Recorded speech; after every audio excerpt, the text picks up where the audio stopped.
Faster than a speeding bullet. More powerful than a locomotive. Able to leap tall buildings at a single bound. Look, up in the sky. It's a bird. It's a plane. It's Superman.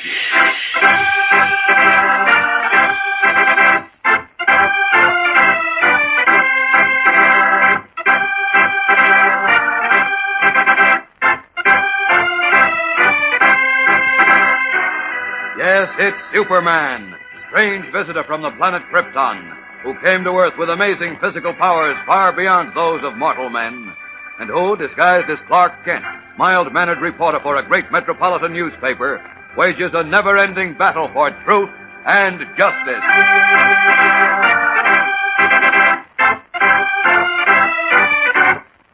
Today, in his guise of Clark Kent, Superman receives startling news from Robbin, the young companion of the famous Batman, who, visibly upset, exclaims, Batman is gone, Mr. Kent. Gone? What do you mean, Robbin? I mean, he's gone, and I'm afraid we'll never see him again.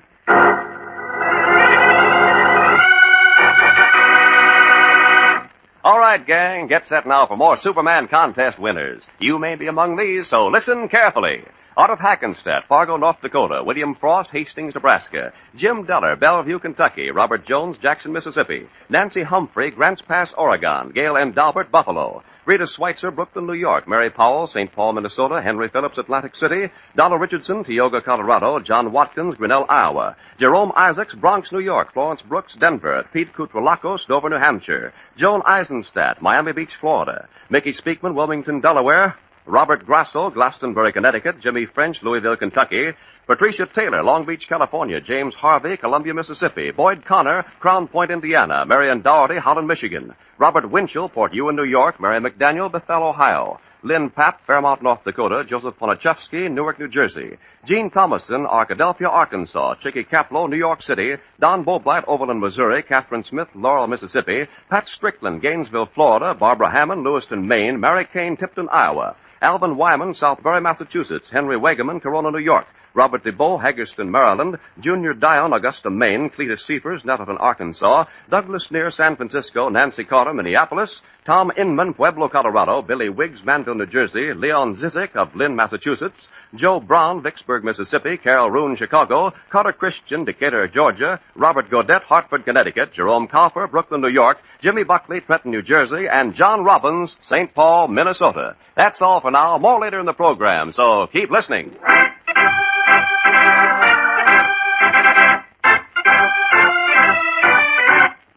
And now, the adventures of Superman.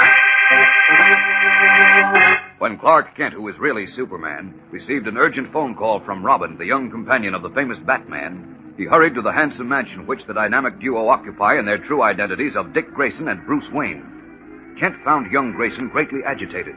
Just as Kent closed the door behind him, the youngster, choking back tears, exclaimed, Batman's gone, Mr. Kent, and I'm afraid we'll never see him again.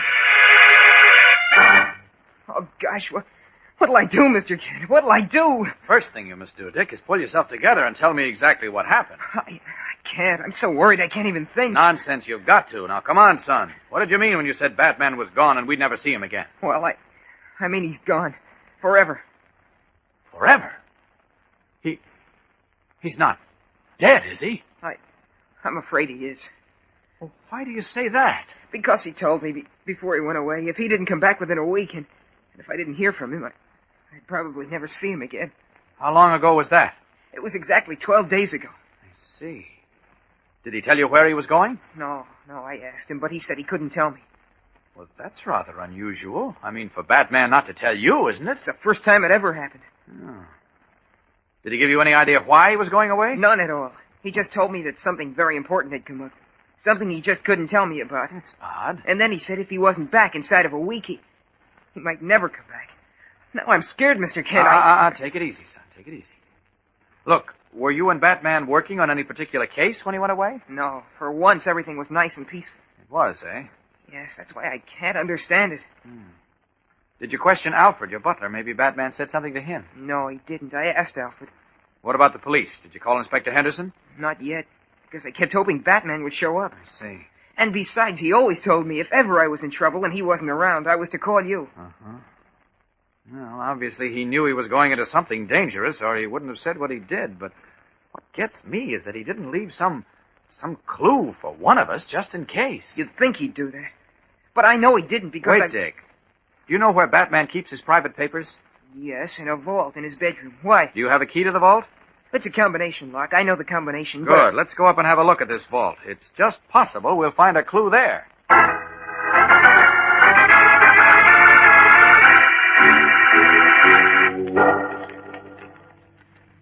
Well, we've looked at everything except Batman's will, Dick. Unless there's something in that to give us a lead, I'll admit I'm stumped. Might as well open it and see, Mr. Kent. Yeah, I suppose so. Well, here goes.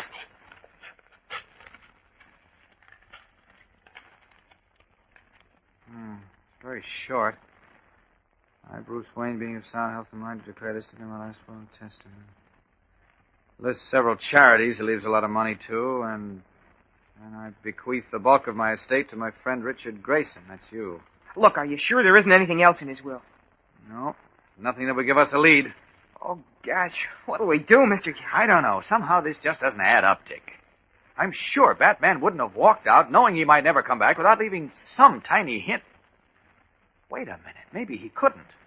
Didn't have time. Didn't have time. Look, where were you and Batman? I mean, the last time you saw him. Right here. I was asleep in my room. He came in and woke me up. Was he alone? Sure. Wait a minute. I've been so upset I forgot about it. Forgot about what? I think there was somebody with him. Somebody who was standing right outside my door. Can you remember who it was? It was too dark to see well, but I think it was the same man Batman was talking to in the study. When was this? Earlier in the evening. Some man came to see Batman. He took him into the study downstairs. I see.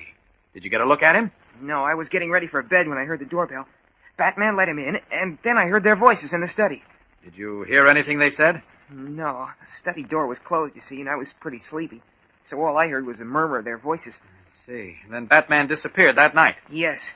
And now I'm almost sure that man, whoever he was standing right outside my bedroom door when Batman said goodbye to me. And that may be why Batman couldn't tell you any more at that time. That's right. Of course. Come on, Dick. Let's go down to the study. I want to have a look around there with you.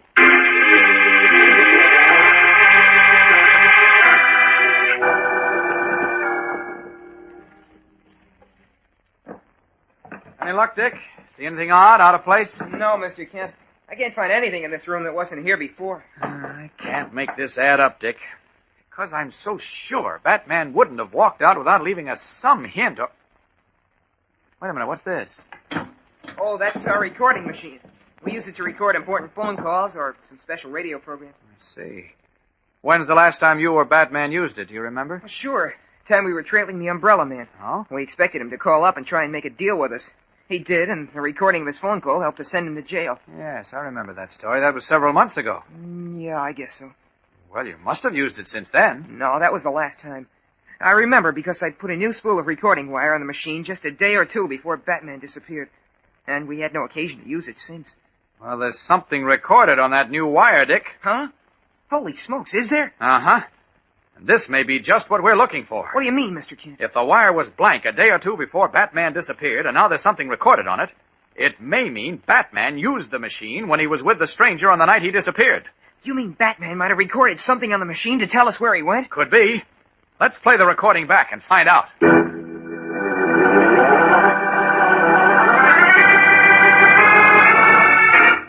Eagerly, Clark Kent and Dick Grayson prepare to play back the recording. Will they hear anything that will give them a clue to the disappearance of the famous Batman? We'll be back in a moment to find out in the dramatic climax of today's episode. So keep listening.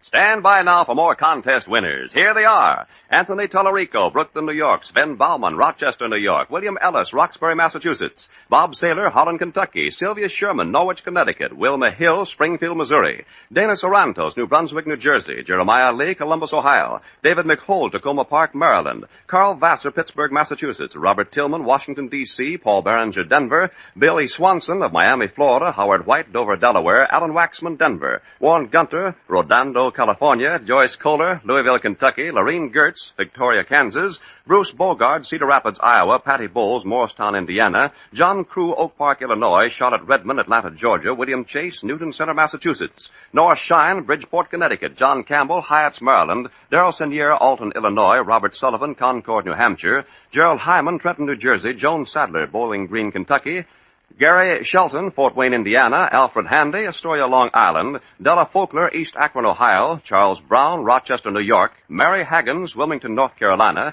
Virginia Carrington, Oklahoma City, Ronnie Hubin of Woodridge, New Jersey, Roswell Rudd, Clinton, New York, Jack Moore, Alabama City, Billy Clark, Grand Haven, Michigan, John Davis, St. Louis, Arlene Klein, Newark, New Jersey, Carol Pace of Elwood, Indiana, Johanna Prescott, Sioux City, Frank Wright, Los Angeles, Judith Wilson, Brooklyn, New York, Judy Yoxtheimer, Warren, Ohio, Carolyn Newton, Wilmington, North Carolina, Constance Brown, Milledgeville, Georgia, Robert Moltz, Bronx, New York, and Ethel Miller of Cape Girardeau, Missouri. That's all we have time for today, gang. If you weren't among these, you may be on tomorrow's list. So don't fail to listen.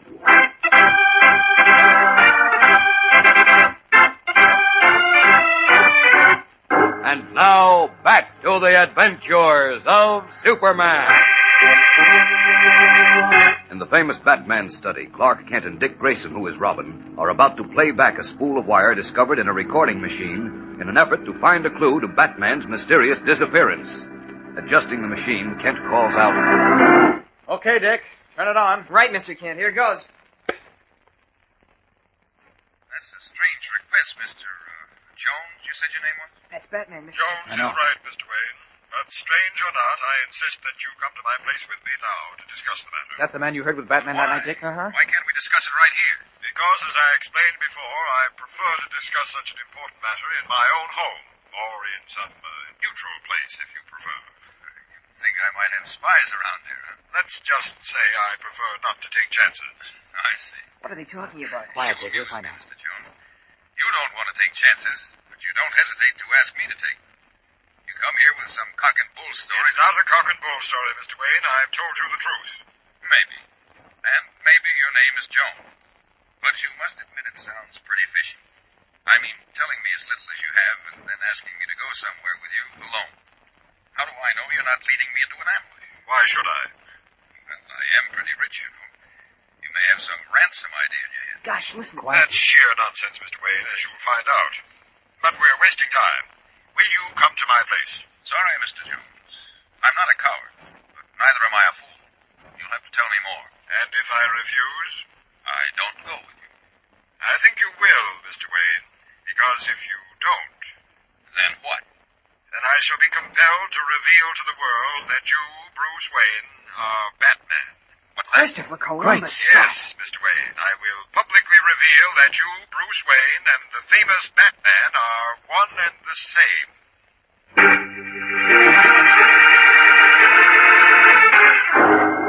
Shocked, Clark Kent and Dick Grayson stare at each other in wonder and dismay as the recording completes its playback.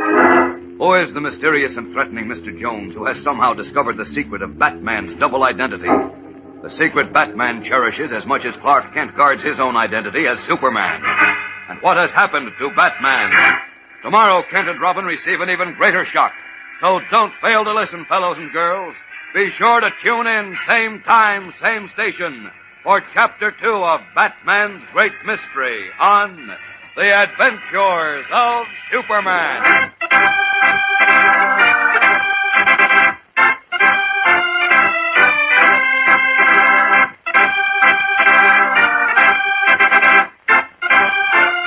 Superman is a copyrighted feature appearing in Superman DC Comics magazine and is brought to you Monday through Friday at this same time. This program came from New York.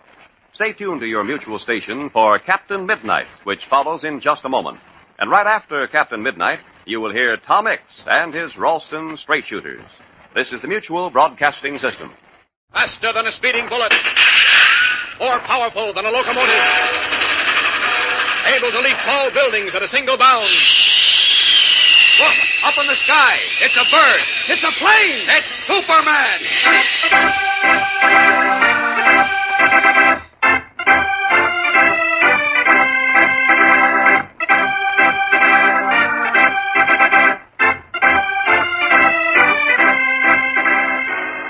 it's Superman, strange visitor from the planet Krypton, who came to Earth with amazing physical powers far beyond those of mortal men, and who, disguised as Clark Kent, mild-mannered reporter for a great metropolitan newspaper, wages a never-ending battle for truth and justice.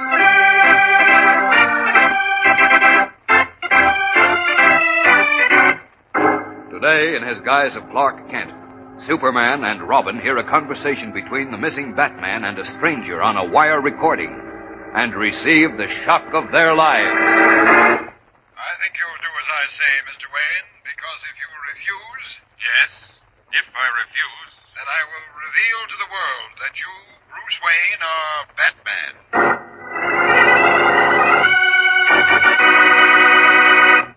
All right, gang, get set now for more Superman contest winners. You may be among these, so listen carefully.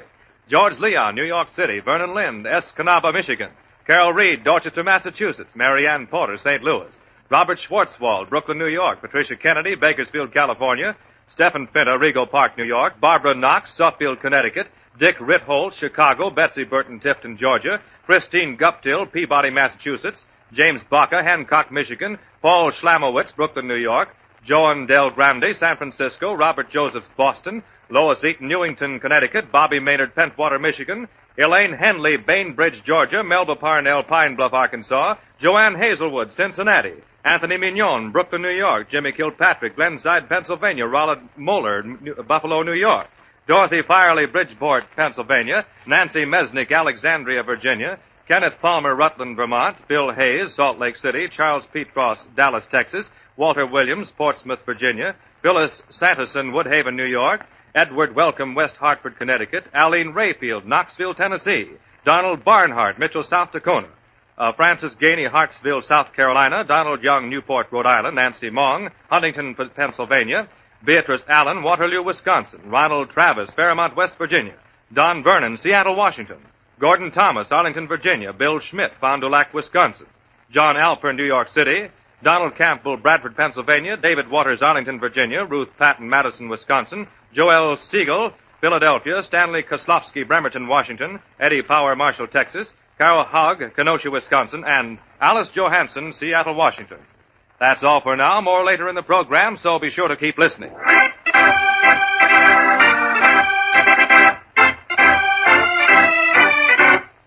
And now, the adventures of Superman. Insisting that he was unable to explain, Batman told Robbin, his young companion, that he was going away. And he added that if he failed to return after 1 week, Robbin might never see him again. When 12 days went by and Batman failed to return, Robbin summoned Clark Kent, who is really Superman. Together they searched for a clue to Batman's disappearance. And then, in a recording machine, Kent discovered a wire recording of a conversation between Batman and a mysterious man named Jones. Holy smokes, Mr. Kent. Did you hear what that man said? Yes, I did. He knows Bruce is Batman. So it seems. How did he ever find that out? I don't know, Dick. But it appears that somehow he did find it out, and he must have used that information to make Batman go away with him, under threat that he'd expose Bruce's double identity if he didn't. Right, but who is he? How did he find out Bruce is Batman? Where did he take him? You got me. All we know is that the man's name is Jones. Or is it? Who knows? And even if it is, that's a pretty slim clue. There are only a couple of million people named Jones, you know. Yeah, I know. So where are we? Oh, we're no place yet. Look, do you mind if I play this recording once again, Dick? No, but what do you expect to get out Well, of there was something vaguely familiar about the voice of that fellow Jones. Gosh, do you think you know him? Well, not sure, but I think I've heard his voice before. I'm going to start the recording anyway. Please don't say anything until it's over, will you, Dick? I'll make like a clam, Mr. Kent. Okay, good. Here goes. That's a strange request, Mr. Jones, you said your name was? Jones is right, Mr. Wayne. But strange or not, I insist that you come to my place with me now to discuss the matter. But why? Why can't we discuss it right here? Because, as I explained before, I prefer to discuss such an important matter in my own home, or in some neutral place, if you prefer. You think I might have spies around here, huh? Let's just say I prefer not to take chances. I see. You know, you amuse me, Mr. Jones. You don't want to take chances, but you don't hesitate to ask me to take them. You come here with some cock and bull story. It's not a cock and bull story, Mr. Wayne. I've told you the truth. Maybe. And maybe your name is Jones. But you must admit it sounds pretty fishy. I mean, telling me as little as you have and then asking me to go somewhere with you alone. How do I know you're not leading me into an ambush? Why should I? Well, I am pretty rich, you know. You may have some ransom idea in your head. That's sheer nonsense, Mr. Wayne, as you'll find out. But we're wasting time. Will you come to my place? Sorry, Mr. Jones. I'm not a coward, but neither am I a fool. You'll have to tell me more. That's enough. And if I refuse, I don't go with you. Well, do you recognize that guy Jones's voice? Do you know who he is? Nope. Oh, shucks. But now I know definitely that I've heard his voice before, Dick. Oh, if only I could place him. Yeah, I'd like to place him, too, at the end of my fist. Well, you may get that chance. Do you have a pair of shears, Dick? Uh-huh. There's a pair right here in this drawer. Will you please let me have them? Sure, but what do you want them for? I'm going to cut off the last 10 or 15 seconds of the recording wire, the part where Jones tells Bruce he's Batman. But why? Because I'm going to play this recording for several people. And I don't think Bruce would want them to learn his double identity, do you? Oh, I should say not. Here are the shears. Thanks. Look, who are you going to play the recording for, Mr. Kent? For the police department and for the staff at the Daily Planet. Maybe someone can help us identify Jones. Swell idea. Give me a hand with this spool of wire, please, Dick. We've got to work fast. Now,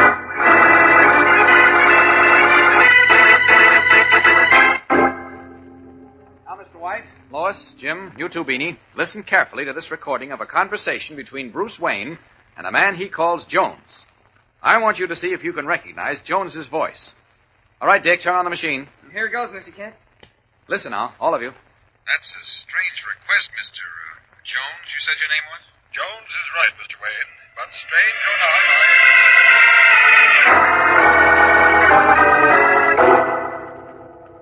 Now, Inspector, if you and your men will listen carefully to this recording, one of you may be able to identify the mysterious Mr. Jones.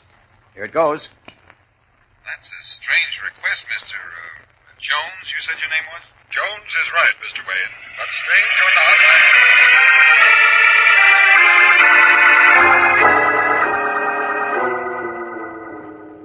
Well, nobody at either the police department or the Daily Planet recognized Jones's voice. No. Now, where do we go from here, Mr. Kent? Gosh, I don't know, Dick. Let me think a minute, will you? Go ahead.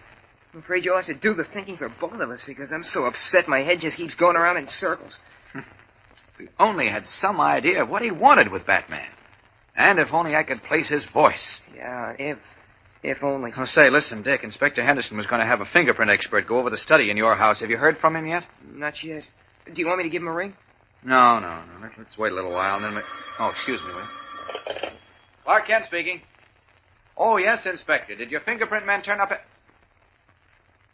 Oh. They didn't, eh? I was afraid of that. Yes, I'm listening. What? What did you say? What's up, Mr. Kent? Say that again, Inspector. Oh, no. But that's impossible. What is it, Mr. Kent? Just a minute, Dick. But I can't believe it. You did, huh? You're positive? I see. All right, thanks, Inspector. Yes, you bet we will. Right. So long. What gives, Mr. Kent? Plenty, but don't stop to ask questions now, Dick. Just come with me. Where? What happened? I'm not sure, but either Inspector Henderson has gone crazy or we have. Come on.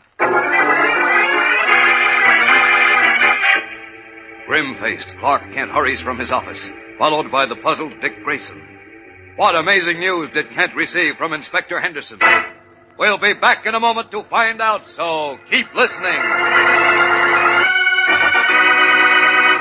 Stand by now for more contest winners. Here they are. Charles Depp, Waterloo, Wisconsin. Catherine Bartley, Houston, Texas. Katrina Dunlap, Alexandria, Virginia.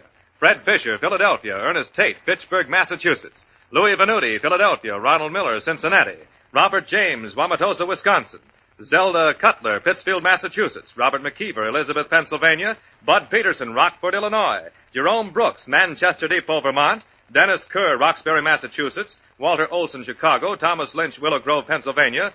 Mary Bacanish, Mason, Wisconsin. Alan Carlin, Birmingham, Michigan. Robert Hopkins, Morgantown, West Virginia. David Freeland, Wellesley, Massachusetts. Donald Valley, Niagara, Wisconsin. Bobby Williams, Philadelphia. Olin Hardy, Pooler, Georgia.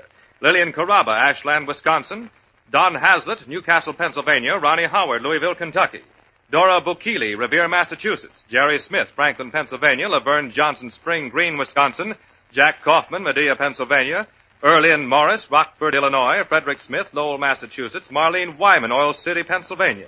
Lee Assman, Waukesha, Wisconsin. Don Ferguson, Ferndale, Michigan. Virginia Lally, York, Pennsylvania. Donald Johnson, Salt Lake City. Barbara Blair, Boston. Marvin Mogarian, Fresno, California. Gerald Mercier, Detroit. Bruce Chemnitz, Madison, Wisconsin. Durrell DeLong, Allentown, Pennsylvania. Francis Gasson, Pittsfield, Massachusetts. Michael Goldfarb, Chicago. Janet Fisher, Montoon, Pennsylvania. John Pavita, South Boston, Massachusetts. James Hanley, Watoma, Wisconsin. Diane Showalter, McKeesport, Pennsylvania. John McKenna, Dorchester, Massachusetts. Dennis Cuft, Grand Haven, Michigan. And Robert O'Toole, Philadelphia. That's all we have time for today, gang. If you weren't among these, you may be on tomorrow's list, so don't fail to listen.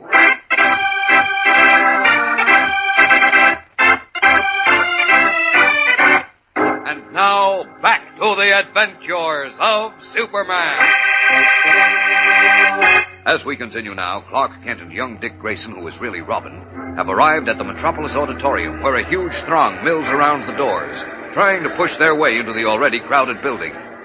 There, Kent flashes his press card, and followed by Dick, is ushered into the auditorium to seats in the front row, directly below the empty flag-draped stage. Will you please tell me what this is all about, Mr. Kent? Why are we here? What's going on? This, Dick, is a mass meeting which was announced only this afternoon by an organization of selfish, bigoted people who oppose sending food and other help to Europe. You mean the Marshall Plan? Yes, that and any other plan to help war-torn nations. Then what are we doing here? I don't want anything to do with a bunch of selfish mugs who don't want us to help those poor people. Neither do I, Dick. But wait. Nothing doing. I want out. Now, wait a minute, When son. Batman and I were in Europe, we saw people living like animals without anybody to care about. If you'll just listen a moment, Dick, I can No, tell you I won't listen. I don't want any part of this meeting. Now, look, Besides, don't I've got to find Batman. Please, wait a minute. Excuse me, please. Come here. Let me out of Dick, here. come back here and sit down. I won't. Let me go. Will you sit down? Batman is going to be here. Batman? Here? That's what Inspector Henderson said. The police department issued a permit for the meeting just before he called me. And get this. Batman is going to be the principal speaker. What? That's right. He's Are going to you be... kidding? Why, Batman wouldn't breathe the same air as this rotten crowd. Oh, no. Look. Huh? What? Look up there on the stage. Look who's walking out to speak. Christopher Columbus. It is Batman.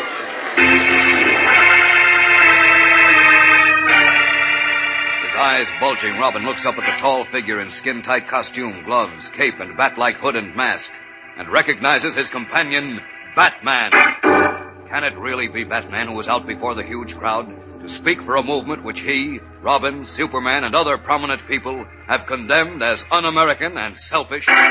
What can this mean? There are more surprises and thrills in tomorrow's exciting episode, fellows and girls, so be sure to listen. Tune in, same time, same station, for Chapter 3 of Batman's Great Mystery on The Adventures of Superman.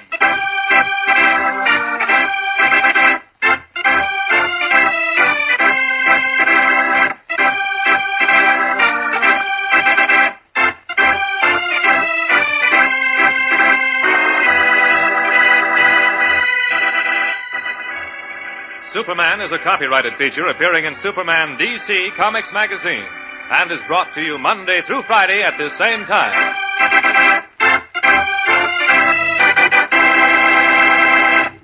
This program came from New York. Stay tuned to your mutual station for Captain Midnight, which follows in just a moment. And right after Captain Midnight, you will hear Tom Mix and his Ralston Straight Shooters. This is the Mutual Broadcasting System. Faster than a speeding bullet. More powerful than a locomotive. Able to leap tall buildings at a single bound. Look, up in the sky. It's a bird. It's a plane. It's Superman.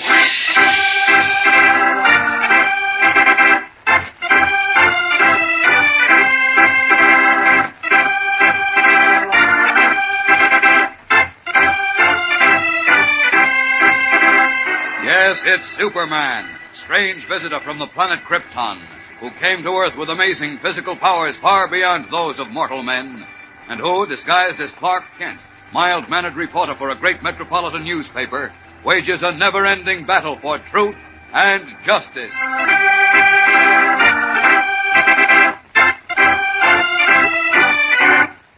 Today, in his guise of Clark Kent, Superman is in the Metropolis Auditorium with young Dick Grayson, who is really Robin, Batman's young companion, when a man they believed was dead appears on the stage.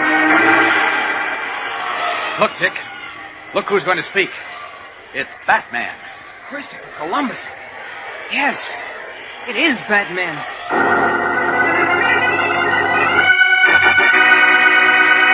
All right, gang, get set now for more Superman contest winners. You may be among these, so listen carefully.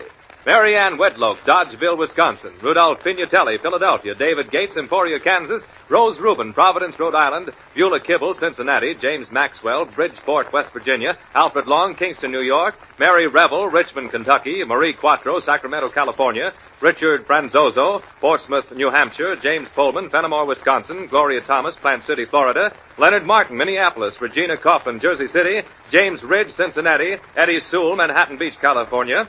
James Mathis, Cold Spring, Kentucky. Marlene Wood, Mazomanie, Wisconsin. Marie Semendaris, Farmington, Utah. Martha McComb, Orangeburg, South Carolina. Donna Siebler, Scotts Bluff, Nebraska. Janice Cunningham, Portsmouth, New Hampshire. Frederick Townsend, New Haven, Connecticut. Kim Bingham, Denver. Marcia Estrin, Belle Harbor, Long Island. Paige Bernstein, Raleigh, North Carolina. John Handy, Bangor, Maine. Larry Warren, Cadillac, Michigan. Mickey Rogala, Kewanee, Illinois. Patricia Mack, Cleveland, Ohio. Thomas Butera, Brooklyn, New York. Gerald Mansky, Viroqua, Wisconsin. Mary Jo Conrad, Melrose, Massachusetts. Mary McManus, Upper Darby, Pennsylvania. Lois Dodola, Cedar Rapids, Iowa. Jack Hetfield, South Bend, Indiana. Sandra Johnson, Rock Island, Illinois. Rial Bedoin, Lawrence, Massachusetts. Charlie Kading, Watertown, Wisconsin. Patricia Noonan, Brooklyn, New York. Emil Speranzo, Bridgeport, Connecticut. Guy McCullough, Hudson, Maine. Gail Berg, Berkeley, Illinois. Carolyn Fagg, Albany, Georgia. Billy Gioza, Detroit. David Hill, Bell Buckle, Tennessee. Richard Gleason, Phoenixville, Pennsylvania. Grafton Brand, Ellsworth, Maine. Robert Rice, Gloucester City, New Jersey. And Ruth Leaneck, Moline, Illinois. And that's all for now. More later in the program, so keep listening.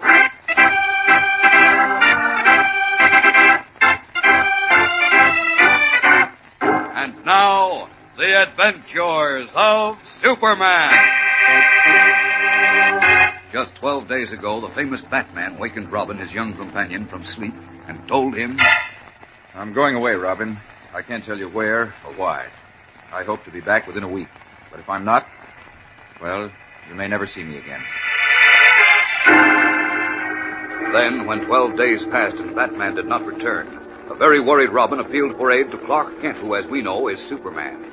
Searching for a clue in Batman's study, Kent discovered a recently made recording of a conversation between Batman and a mysterious Mr. Jones, a man who had somehow learned that Batman was really a wealthy young man named Bruce Wayne, and who threatened that unless Batman accompanied him to an unnamed destination, he would reveal his secret to the world. A desperate search failed to uncover any trace of Batman or the mysterious Mr. Jones. But early that evening, Police Inspector Henderson phoned Kent and Robin and told them to go to the Metropolis Auditorium. There, before a huge crowd, a tall figure wearing a skin-tight costume, cape, bat-like hood, and mask, walked out on the stage to address the gathering. Look, Mr. Kent. It's Batman. Certainly looks like him, Dick. It is him. Or else I'm dreaming. You're not dreaming, son. But how could he be here, safe and sound, while letting us think he might be dead? I don't know. Oh, there's something screwy going on. Must be. Can't imagine Batman addressing a selfish, bigoted crowd like this. Wait, Dick. Starting to speak. Listen. You address this splendid organization. That's Batman, all right. I am wholeheartedly in sympathy with your views. And I am convinced that the future of our great country rests in your hands. And in the hands of those others all over the United States who think the way you do. Did you hear that, Mr. Kent? He's with this mob. Yes. I can't believe it, Dick. Why, if Batman told me once, he told me 100 times that this bunch were selfish bigots. He said they were a menace to our country. They are. I can't understand this. I think... Wait, Dick. Let's hear this. Want us to send our hard-earned food, clothing, seed, and agricultural equipment to the nations of Europe. Share what we have for the unfortunate, they say. Well, I say don't do anything of the kind. Let others take care of themselves. Holy smokes, Mr. Kent, I must be dreaming. No, you're not, Dick. But Batman always said the only decent and humane thing to do was to help the starving people in Europe. I know. He went to Washington with me only a few months ago to say the same thing. I can't understand why do we give our bread and cotton and steel and machinery to somebody else? I ask you, why? If the Europeans want the necessities and luxuries of life, let them make them themselves. can he say that when he knows their farms and factories and homes were destroyed in the war, and all they're asking for is our help in getting on their feet again? Think I'm beginning to see what's behind this, Dick. Yeah, what? Tell you later. I say, Listen. we have our own troubles to worry about. So let's not bother about Europe's too. They got into a mess without our help. Now let them get out of it without our help. Jeepers.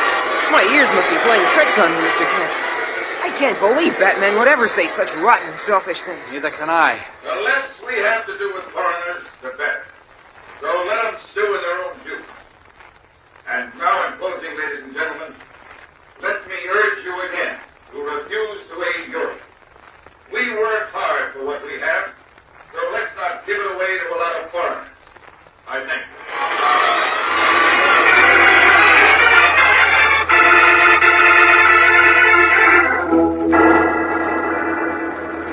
Batman spoke like a selfish bigot and a rabble-rouser, Mr. Kent. Like one of the worst kind, Dick. The meeting's over. Come on. I can't believe it. He just the same as said, let those poor people over there starve. That's what he said. But I've known Batman for years, and I know he hates narrow bigots and despots like this un-American crowd as much as you and I and all decent Americans hate them. Then why did he say all those awful things?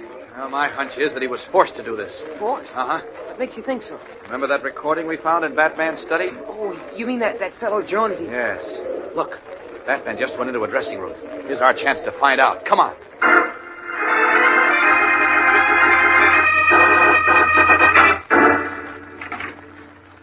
There he is, Dick. Batman! Hey, Batman! Oh, hello, Dick. How are you, Kent? All right, Batman, but Where have you been? Why did you tell me I might never see you again? Why haven't I... Whoa, wait a minute, Dick. It's a long story, and I can't go into it now because I've got another speaking engagement in Willow Falls. What? Gee whiz. Look, Batman, we three are all alone now, so you can drop the pose and talk straight. We heard your speech tonight, and now we Oh, want you to... did, huh? How'd you like it? I thought it smelled. Really? I thought it was quite good. Oh, cut that out, Batman. We know why you made that filthy un-American speech tonight. You see, we found that recording. A recording? Well, what recording, Kent? The one you meant us to find, of course. The one you made the night you left of the conversation between you and that fellow Jones. Oh, that. We heard him say he knew you were Bruce Wayne, and if you didn't go away with him, he'd tell the whole world. That's why you made that speech tonight, wasn't it, Bat? Because Jones threatened to tell everyone you were Bruce Wayne if you didn't go along with him. Isn't that right? Well, I'm surprised you went along with him no matter what it meant to you, Batman. You have a great deal of influence and prestige, you know. And a lot of people will believe your lies just because you say them. That's right. But they weren't lies. What? Huh? I told the truth. You must be out of your head. Now, listen, Batman. Either this fellow Jones has succeeded in so scaring you that you've turned into a coward, or else Now, you... wait. Get this straight. I'm neither a coward nor out of my mind, Kent. Now, as I said before, I've got another speaking engagement. So I'll have to ask you two to leave. Oh, no, you don't. You're not going to brush me off that easily, Batman. We've been friends for years. Oh, wait and a I'm minute, going to Mr. find... Kent. Let me talk to him alone. But look... I know him better than you. Will you wait outside for me, please, in your car? Now, look, I'm in a hurry, Dick. I told you... I don't care, Pappy. You and I are going to have a little powwow right now. Go on, please, Mr. Kent. Well, all right, Dick. I'll wait for you in my car. Okay. All right, now we're alone. Just you and me. Batman and Robbin. So start talking.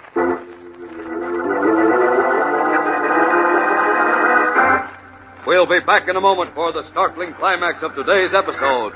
So keep listening. Stand by now for more contest winners. Here they are.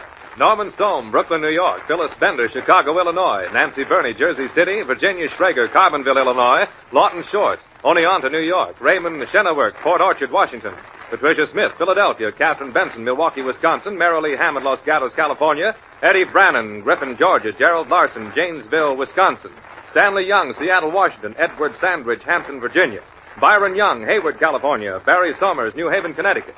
Alexander Young, Pittsfield, Massachusetts. William Mosley, Roanoke Rapids, North Carolina. Helen Reese, Janesville, Wisconsin. Constance Isrisky, Jewett City, Connecticut. Gertrude Bolsner, Jersey City. Shirley Branchford, Dansville, Michigan. John Pennington, Americus, Georgia. Billy Parker, Scotia, New York. Robert Bromhall, Durham, North Carolina. Jerry Kessler, Brooklyn, New York. Rose Hoffman, Los Angeles. C.J. Clifton, Corinth, Mississippi. Linda Gerard, Brightwaters, New York. Julius DeCoke, South Bend, Indiana.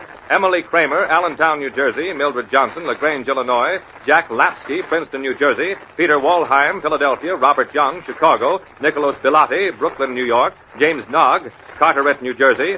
Dolores Bright, Phoenixville, Pennsylvania. Henry Cherrick, Kingston, New York. Stuart Wilson, Mount Carroll, Illinois. Lois Inke, Cleveland, Ohio. Mary O'Malley, Jamaica Plain, Massachusetts. Douglas McKinney, San Mateo, California.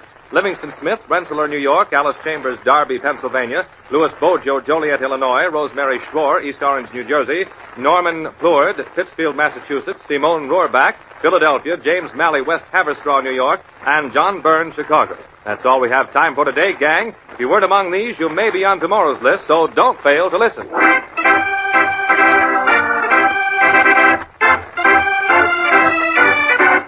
And now, back to the adventures of Superman. Alone in a dressing room in the Metropolis Auditorium, young Dick Grayson, who is really Robin, appeals to his tall, costumed companion. We've never had any secrets from each other, Batman. So come on, tell me about this trouble you're in. I'm not in any trouble, Dick. Don't give me that. You wouldn't just disappear for almost 2 weeks and let me worry myself sick and then make a rotten, un-American speech like some dirty rabble-rouser unless you... Now, watch your tongue, you brat. Huh? What did you call me? I called you a brat. Now get this through your head. I meant what I said in my speech tonight. I've been seeing things differently of late. Holy smokes, Mr. Kent must be right. Either you're yellow or you're nuts. I warned you, Robin. Watch your tongue. You watch yours. You never talked to me this way before, and you're not going to start now. I've got another speaking engagement, so I've got to go. Wait, please. Don't go until we've had this out. Take your hands off. Please, Batman, you've got to listen to me. You've got to... I said let go. Oh. That'll hold you, you little punk. Time to go, Bat.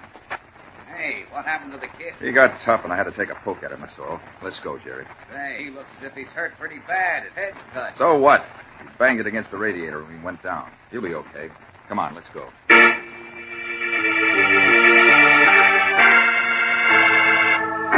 Without a backward glance at the fallen Robin, who lies huddled on the floor unconscious, the tall figure in the famous Batman costume strides from the dressing room with the man he calls Jerry. How can this brutal scene have taken place between Batman and Robin, inseparable as brothers? What can it possibly mean? The mystery deepens even more tomorrow, fellows and girls, when more amazing things happen and Superman decides it is time for him to go into action. So be sure to tune in tomorrow, same time, same station, for Chapter 4 of Batman's Great Mystery on The Adventures of Superman.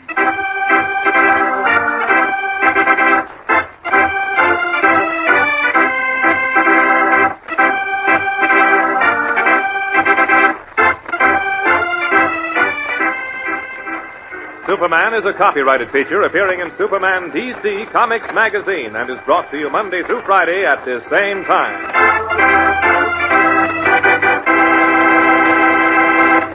This program came from New York. Stay tuned to your mutual station for Captain Midnight, which follows in just a moment. And right after Captain Midnight, you will hear Tom Mix and his Ralston Straight Shooters. This is the Mutual Broadcasting System. Faster than a speeding bullet. More powerful than a locomotive. Able to leap tall buildings at a single bound. Look, up in the sky. It's a bird. It's a plane. It's Superman.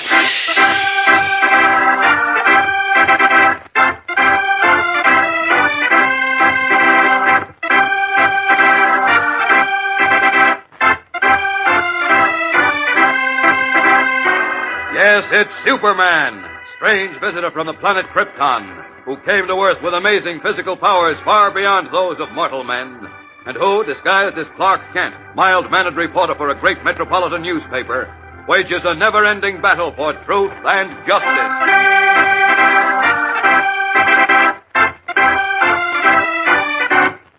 Today, as Superman enters a small dressing room in the Metropolis Auditorium where he had left Batman and Robin, he meets with a stunning shock. Great Scott. That's Robin on the floor. Robin, what happened? Oh, he's unconscious. I'd better get him to a doctor and fast. Up with him. There we are. Now, up and away!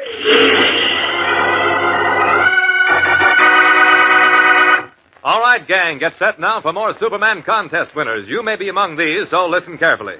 Rosemary D'Angelo, Pittsfield, Massachusetts. Thelma Parker, St. Mary's, Georgia. Edward Kennedy, Shreveport, Louisiana. James Miller, Milwaukee, Wisconsin. Jack McIlvaine, Alexandria, Virginia. Nancy Cowles, Pittsburgh, Pennsylvania. David Brazier, Deer Park, Ohio. Catherine Schlemmer, Whittier, California. Billy Whitney, College Place, Washington. Mickey McConville, Minneapolis.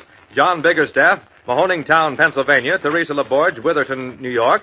Ann McManus, Cambridge, Massachusetts. Malcolm Friedman, Corvallis, Oregon. Bucky Zeitler, La Feria, Texas. Janet Baker, Sharon, Oklahoma. Michael Chewy, Harvey's Lake, Pennsylvania. Merlene Lawless, Grants Pass, Oregon. Dick Loosebrink, San Diego, California. Gladys Althoff, Powell, Wyoming. Kara McMahon, Lewiston, Idaho. Joan DeVore, Washington, D.C. Muriel Harrison, Fort McCoy, Florida. Geraldine Poisson, Freewater, Oregon. Ruth Horton, Livermore, California. Howard O'Connell, Wilson, North Carolina.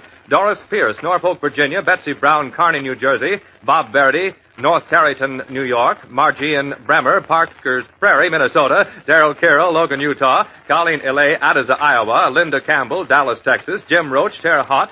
Caroline Root, Nottingham, Pennsylvania. Jimmy Oster, University Heights, Ohio. Bruce Kershaw, Fall River, Massachusetts. Roger Nouth, Oradell, New Jersey. George W. Collins, Corvallis, Oregon. John Wright, Philadelphia. Robert Snyder, Staunton, Virginia. Marie Ciolino, San Francisco. Rosemarie Pugliese, Brooklyn, New York. Donald Barron, Nanticoke, Pennsylvania. Susan Spinner, Seattle, Washington. Ethel Colco, San Luis Obispo, California. Shirley Wynn, Elk Basin, Wyoming. Donald DeBow, Billings, Montana. Lester Weiner, Dorchester, Massachusetts. And Arthur Leslie, Camden, New Jersey. That's all for now. More later in the program, so keep listening.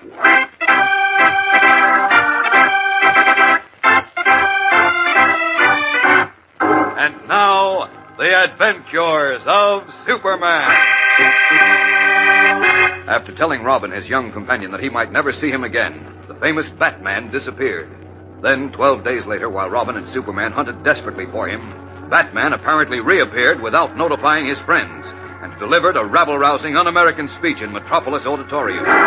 Unable to believe their ears, Superman and Robin, in their guises of Clark Kent and Dick Grayson, respectively, hurried to Batman's dressing room after the speech.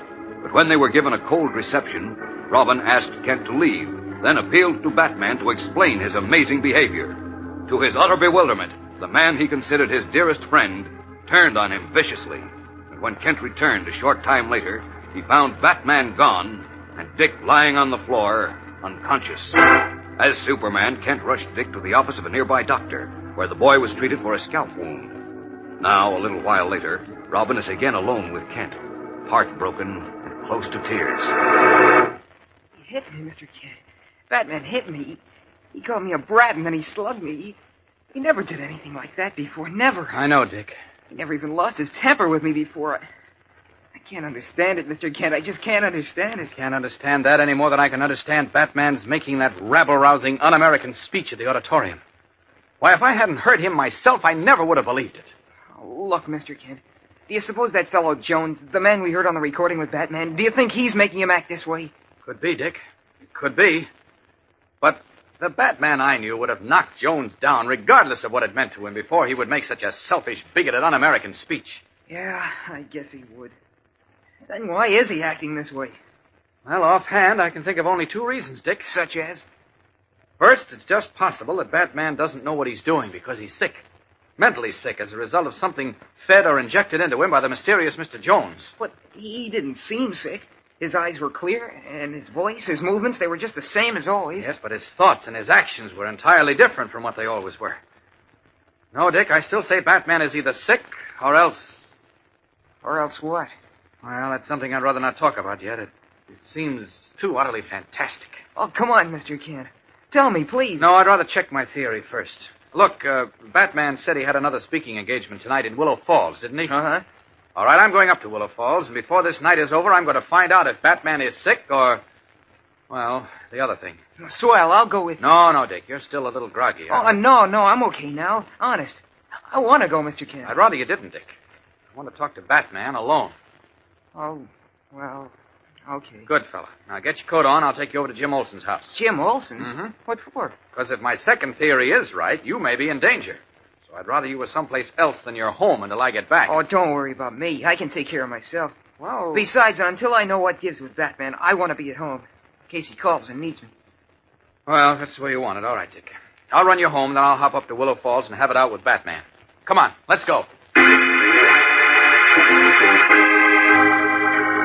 After seeing Robin safely to his home, Clark Kent secretly resumes his true identity. Then, as Superman, he streaks 30 miles north to the bustling town of Willow Falls.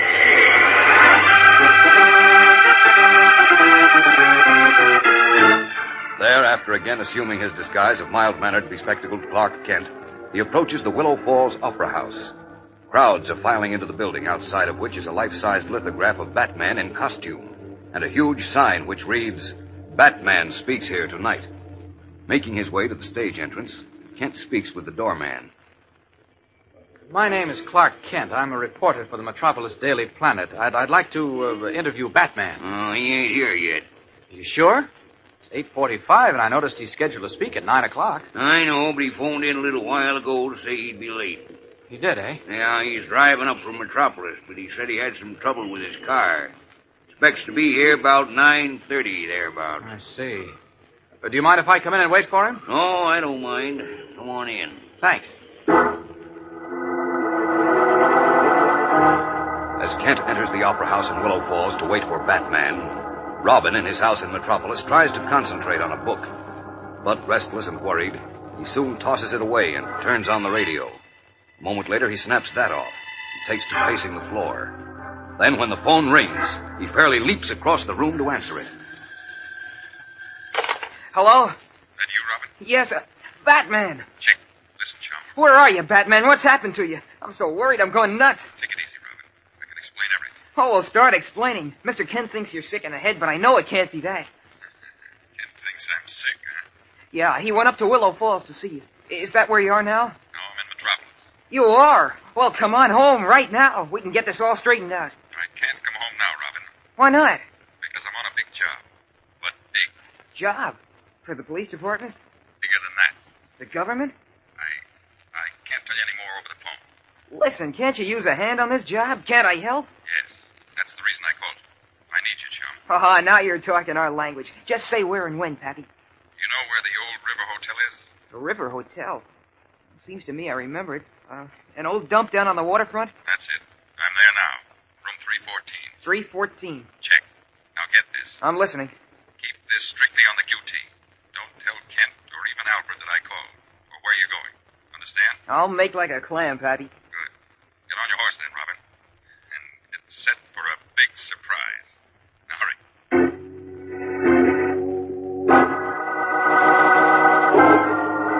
What is the big surprise that has just been promised the now happy Robin? We'll be back in a moment to find out, so keep listening. Stand by now for more contest winners. Here they are. Marilyn Kornberg, Brooklyn, New York. Bill Bruckert, Chicago. Sharon Avery, Bremerton, Washington. Myrna Verotza, North Sacramento, California. Donald Shanton, Portland, Oregon. James Boos, Huron, Ohio. Tommy Paulson, Washington, D.C. Louis Abitula, Oakland, California. Edward Smith, Uxbridge, Massachusetts. Dave Schneider, Schofield, Wisconsin. Angela McCauley, Floral Park, New York. Ronald Tallman, Manville, New Jersey. John Willows, Lewiston, Idaho. Harry Tykes, Pittsfield, Massachusetts. Billy Grubb, Kenton, Ohio. Mary Matsella, Princeton, New Jersey.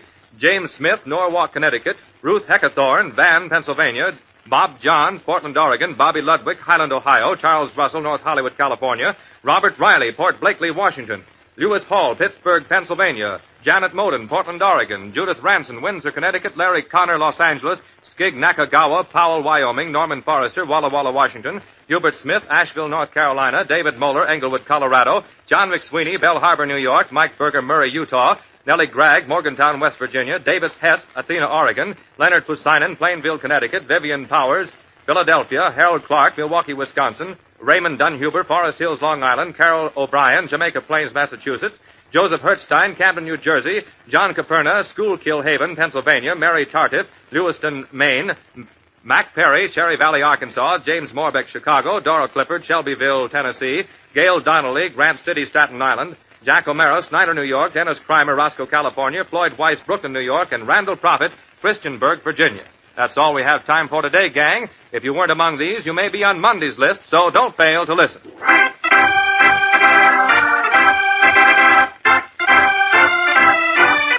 And now, back to the adventures of Superman. Dressed as Dick Grayson, Robin has just arrived at the River Hotel, and an ancient, decaying, evil-smelling structure situated in an area on the waterfront where many of the shady element of the city congregate. In the small, paint-peeled lobby, furnished with a few sagging horsehair chairs, two furtive-eyed men glance sharply at Robbin, then quickly look away. And the sleepy, bleary-eyed clerk at the switchboard seems to take no notice of the youngster as he walks swiftly to the rickety, uncarpeted stairs and takes them two at a time. On the third and top floor, where a single small electric bulb only seems to make the shadows deeper, Robbin reads the numbers with difficulty on the cheap scarred doors. Finally, he finds room 314, the number Batman had given him, at the end of the hall. He stops and knocks on the door. Hiya, Batman. What the... Stepping into the room, Robbin stops short as he sees a bald, heavy-set, unshaven man sitting in a chair facing the door. In his hand, the man holds a revolver, which he points at Robbin. Another man, very tall and thin, in shirt sleeves, lounges alongside the door. There is no one else in the room. Then, as Robbin starts to step backward, the heavy-set man in the chair calls out, Stay right where you are, sonny boy. Close the door, Lou. What's the idea? Where's Batman? You want to know where Batman is, huh? Yeah, what's so funny? Where is he? What goes on here? You'll find out, sonny boy. You'll find out. But you ain't gonna like it. No, you ain't gonna like it at all.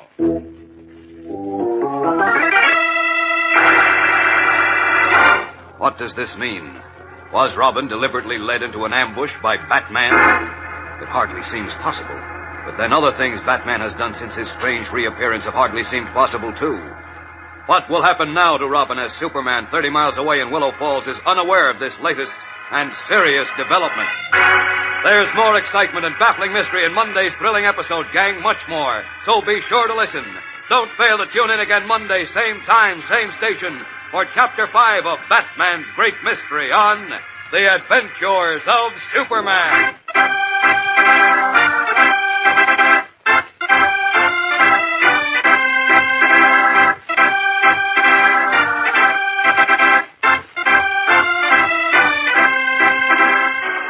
Superman is a copyrighted feature appearing in Superman DC Comics magazine and is brought to you Monday through Friday at this same time. This program came from New York. Stay tuned to your mutual station for Captain Midnight, which follows in just a moment. And right after Captain Midnight, you will hear Tom Mix and his Ralston Straight Shooter. This is the world's largest network serving more than 450 radio stations, the Mutual Broadcasting System. Faster than a speeding bullet. More powerful than a locomotive. Able to leap tall buildings at a single bound. Look, up in the sky. It's a bird. It's a plane. It's Superman.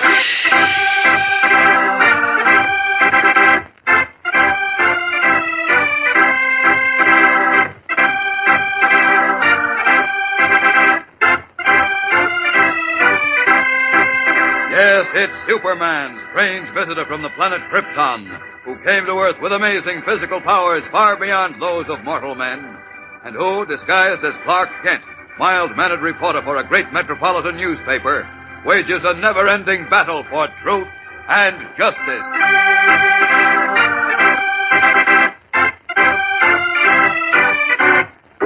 Today, with Superman unaware of his predicament, young Dick Grayson, otherwise known as Robbin, responds to a summons from Batman and enters a room of a shabby hotel where he finds two men waiting for him with guns. Come right in, sonny boy. Keep your hands up. Close the door, Lou. Batman promised you surprise, didn't he? Well, this is it, kid. But I don't think you're gonna like it.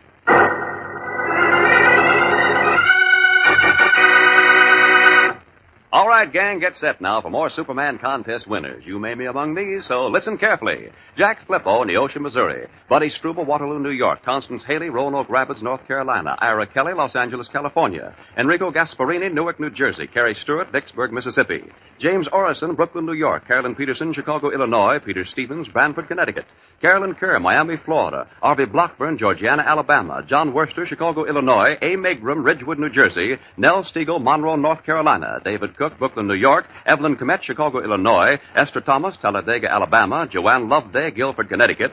Harvey Nam, Brooklyn, New York. James Kirby, Abilene, Kansas. John Weber, Rochester, New York. James Sipe, Croydon, Pennsylvania. Doyle Gill, Pine Bluff, Arkansas. Sam Festosa, Chicago, Illinois. Leo Neubauer, Blaine, Washington. Carol Woods, Bayside, New York. Arvin Henley of Fairview, Montana. Joseph Seislow, Jersey City, New Jersey. Larry Josie, Laurel, Mississippi. Sylvia Meltzer, Brooklyn, New York. Claudia Hodge, New Bern, North Carolina. Kent Spurgeon, Kirkwood, Missouri.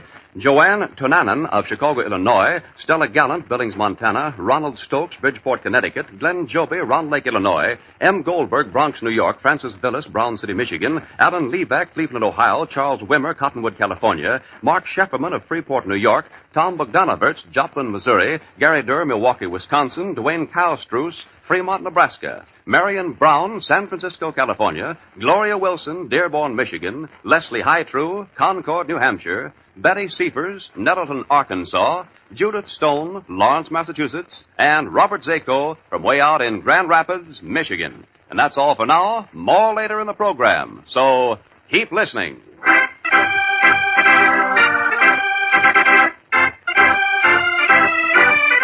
And now, the adventures of Superman. After disappearing mysteriously for almost 2 weeks, the famous Batman apparently reappeared in the Metropolis Auditorium and delivered a rabble-rousing, un-American speech. Then, confronted by Robbin, his young companion, Batman struck the bewildered youngster, knocking him out.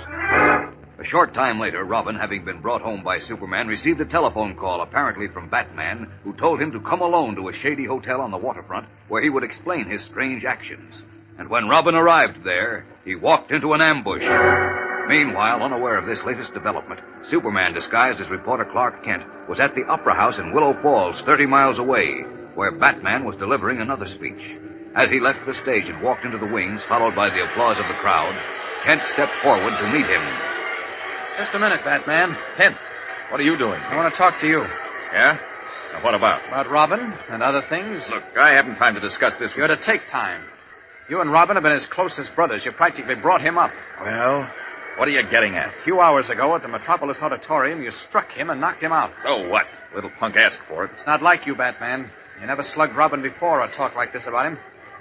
What's more, you never made rabble-rousing un-American speeches before. Something very fishy going on, and I intend to find out what it is. Look, Kent, I don't intend to stand here and argue with you. I told you I'm expecting some phone calls at my hotel. Good night. No, you don't, Batman. You're going to stay right here until we straighten this out. Take your hands off me, Kent. Or what? You try to slug me, too? Yes, I might forget myself and do just that. That wouldn't be smart, would it, considering who I am? If you think I'm afraid of you just because you're a reporter for a big newspaper, you're crazy. Well, I didn't mean that, because I'm a reporter. What did you mean, then? Don't you know? No. I don't know what you're talking about, and I don't care. I'm going to the Willow Falls Hotel. Wait a minute. Steel fingers locked on the bat-like costumed man's arm. Kent holds him fast. There's a strange expression in his eyes as he gazes into the masked face before him. Then he hears his own voice, the voice of Superman, talking to him. Batman is the only man in the world who knows that I, Superman, am Clark Kent. But this man doesn't know it. Say, what's the matter with you? So I was right. What do you mean? Take your hands off me, Kent. First, I thought you were acting this way because you were afraid of Jones, the man who said he knew Batman's real identity. But now I think I've got this situation figured out. You amuse me, Kent. Keep on talking. Later. Go on to your hotel. I'll be seeing you again. Very soon.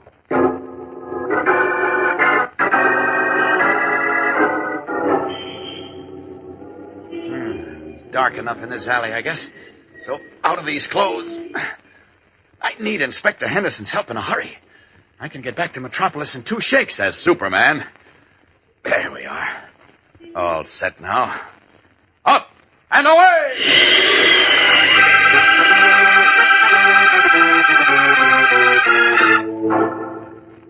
I tell you, Inspector, I know what I'm talking about. Either Batman is mentally ill, Jones may have done something to him to affect his mind, or else that man in the costume is not Batman. Not Batman? Well, that's ridiculous, I Kent. know it sounds fantastic, Inspector, because this fellow certainly looks and talks exactly like Batman. But, well, I put him to a test. What kind of a test? There's a certain secret which only Batman and I know. Yeah? That masked man doesn't know it. What is the secret? I can't tell you, but take my word for it, Inspector. The real Batman couldn't possibly forget it. That is, unless he was mentally ill. I see. Look, you have a record of Batman's fingerprints, haven't you, Inspector? Certainly. Fine. Now, this guy who says he's Batman is staying at the Willow Falls Hotel tonight. That's only 30 miles away. Mm-hmm. So why don't you find some excuse for walking in on him and picking up a sample of his fingerprints? Then you can check them with the prints in your file. Well, I suppose I could do that. Do but, it, Inspector. If the prints match, we'll know he's the real Batman, but he's mentally sick. And if they don't match... Oh, but it all seems so ridiculous, Kent. No, but... How could a phony, clever as he may be, do such a perfect job of impersonation that could fool even Robbin? I don't know. I've heard that everyone in the world is supposed to have a double somewhere. Yeah, I've heard that, too, but Well, this fellow could look enough like Batman, naturally, not to need much fixing. Mhm. And he could be trained to imitate his voice, his manners, and so forth. But who would go to all that trouble, and why? Fanatics. And we're dealing with a bunch of isolationist fanatics here. Fanatics will go to any amount of trouble to gain their selfish ends. Then there's another thing. What's that? Batman is a very rich man. If he were out of the way, an impersonator could make off with a fortune. Uh-huh. Yeah, that makes sense. Now maybe you've got something, Kent. You go through with a fingerprint test, Inspector? Well, I can only do it on one condition, Kent. What's that? That someone closely connected with Batman, in this case Robbin, makes an official complaint, including a statement of his belief that the real Batman has met with foul play and is now being impersonated. Okay, Robbin will do that. Come on, Inspector. We'll go out to his house right now.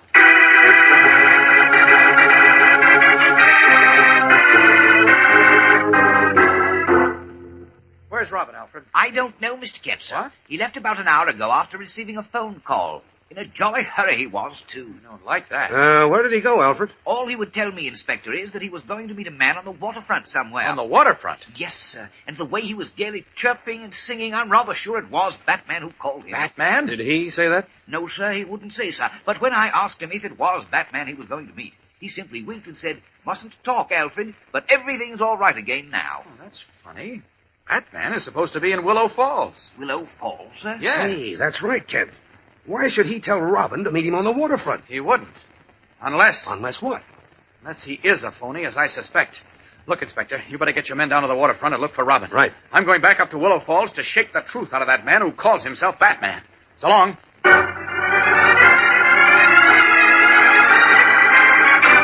Racing outside the house, Clark Kent pauses behind a dark hedge and swiftly resumes his true identity of Superman. Up, up, and away!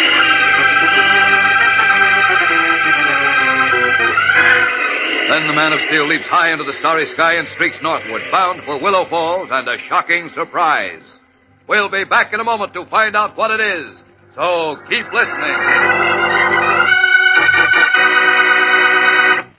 Stand by now for more contest winners. Here they are. Richard Tetzloff, Milwaukee, Wisconsin. Clifford Gilbert, Leominster, Massachusetts. Arthur Berman, New York City. Robert Davis, Colorado Springs, Colorado. Paul Swinimer, Cambridge, Massachusetts. Joanne Baylor, Covington, Kentucky. Glenn Davison, East Palo Alto, California. Paul Finkheimer, Pine Bluff, Arkansas. Tommy Hawker, Lansing, Michigan. Lucky Pavalkis, Brooklyn, New York. Robert Mayer, Philadelphia, Pennsylvania. Philip Eaton, Bud Lake, New Jersey. Warren Small, Aucklandale, Massachusetts. Constance Cookingham, Albany, New York.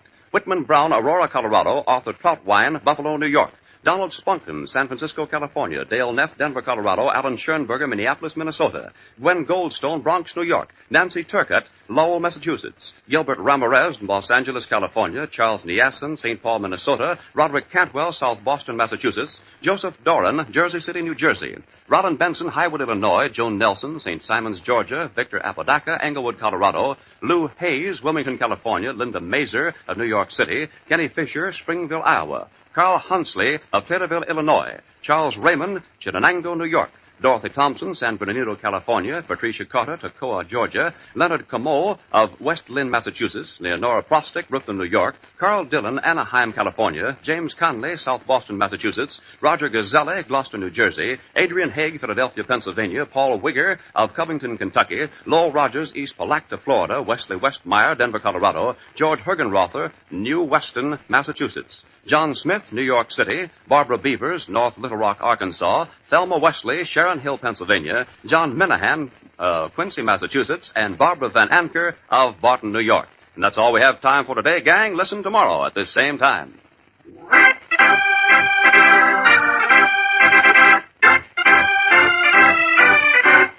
And now, back The Adventures of Superman.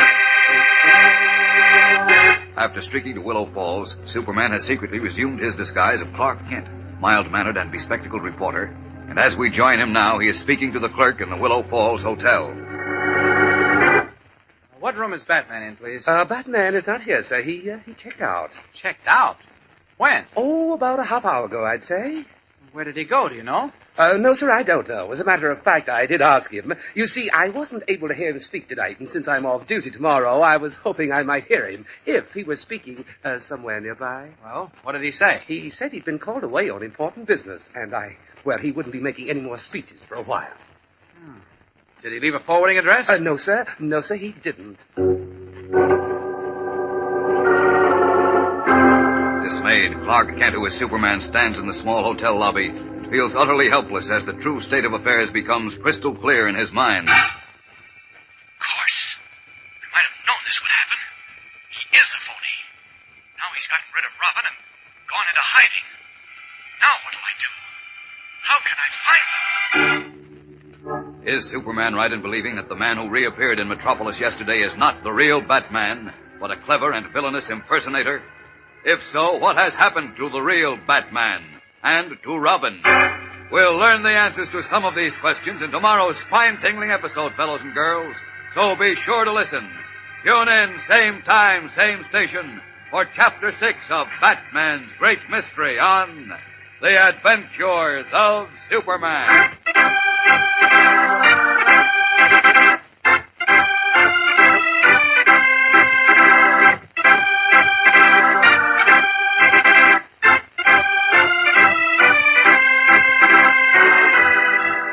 Superman is a copyrighted feature appearing in Superman DC Comics magazine and is brought to you Monday through Friday.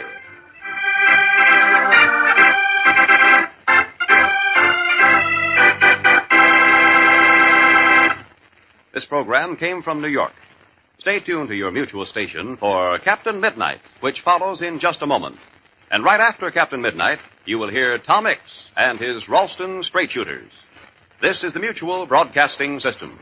Faster than a speeding bullet. More powerful than a locomotive. Able to leap tall buildings at a single bound. Look, up in the sky. It's a bird. It's a plane. It's Superman.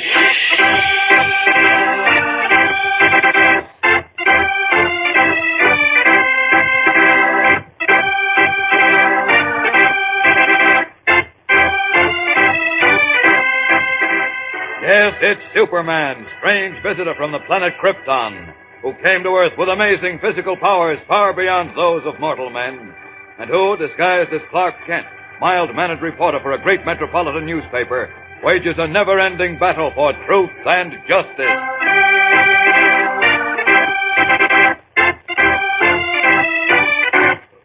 Today, Superman, in his guise of Clark Kent, drops a figurative bombshell into the lap of Editor Perry White, mayor of Metropolis, when he says, I'm sure I know the answer to this Batman mystery now, Chief. You do? Yes. I'm convinced that the man we thought was Batman and who's been making un-American speeches the last few days is not Batman at all. Not Batman. I mean, he's an impersonator. A fake.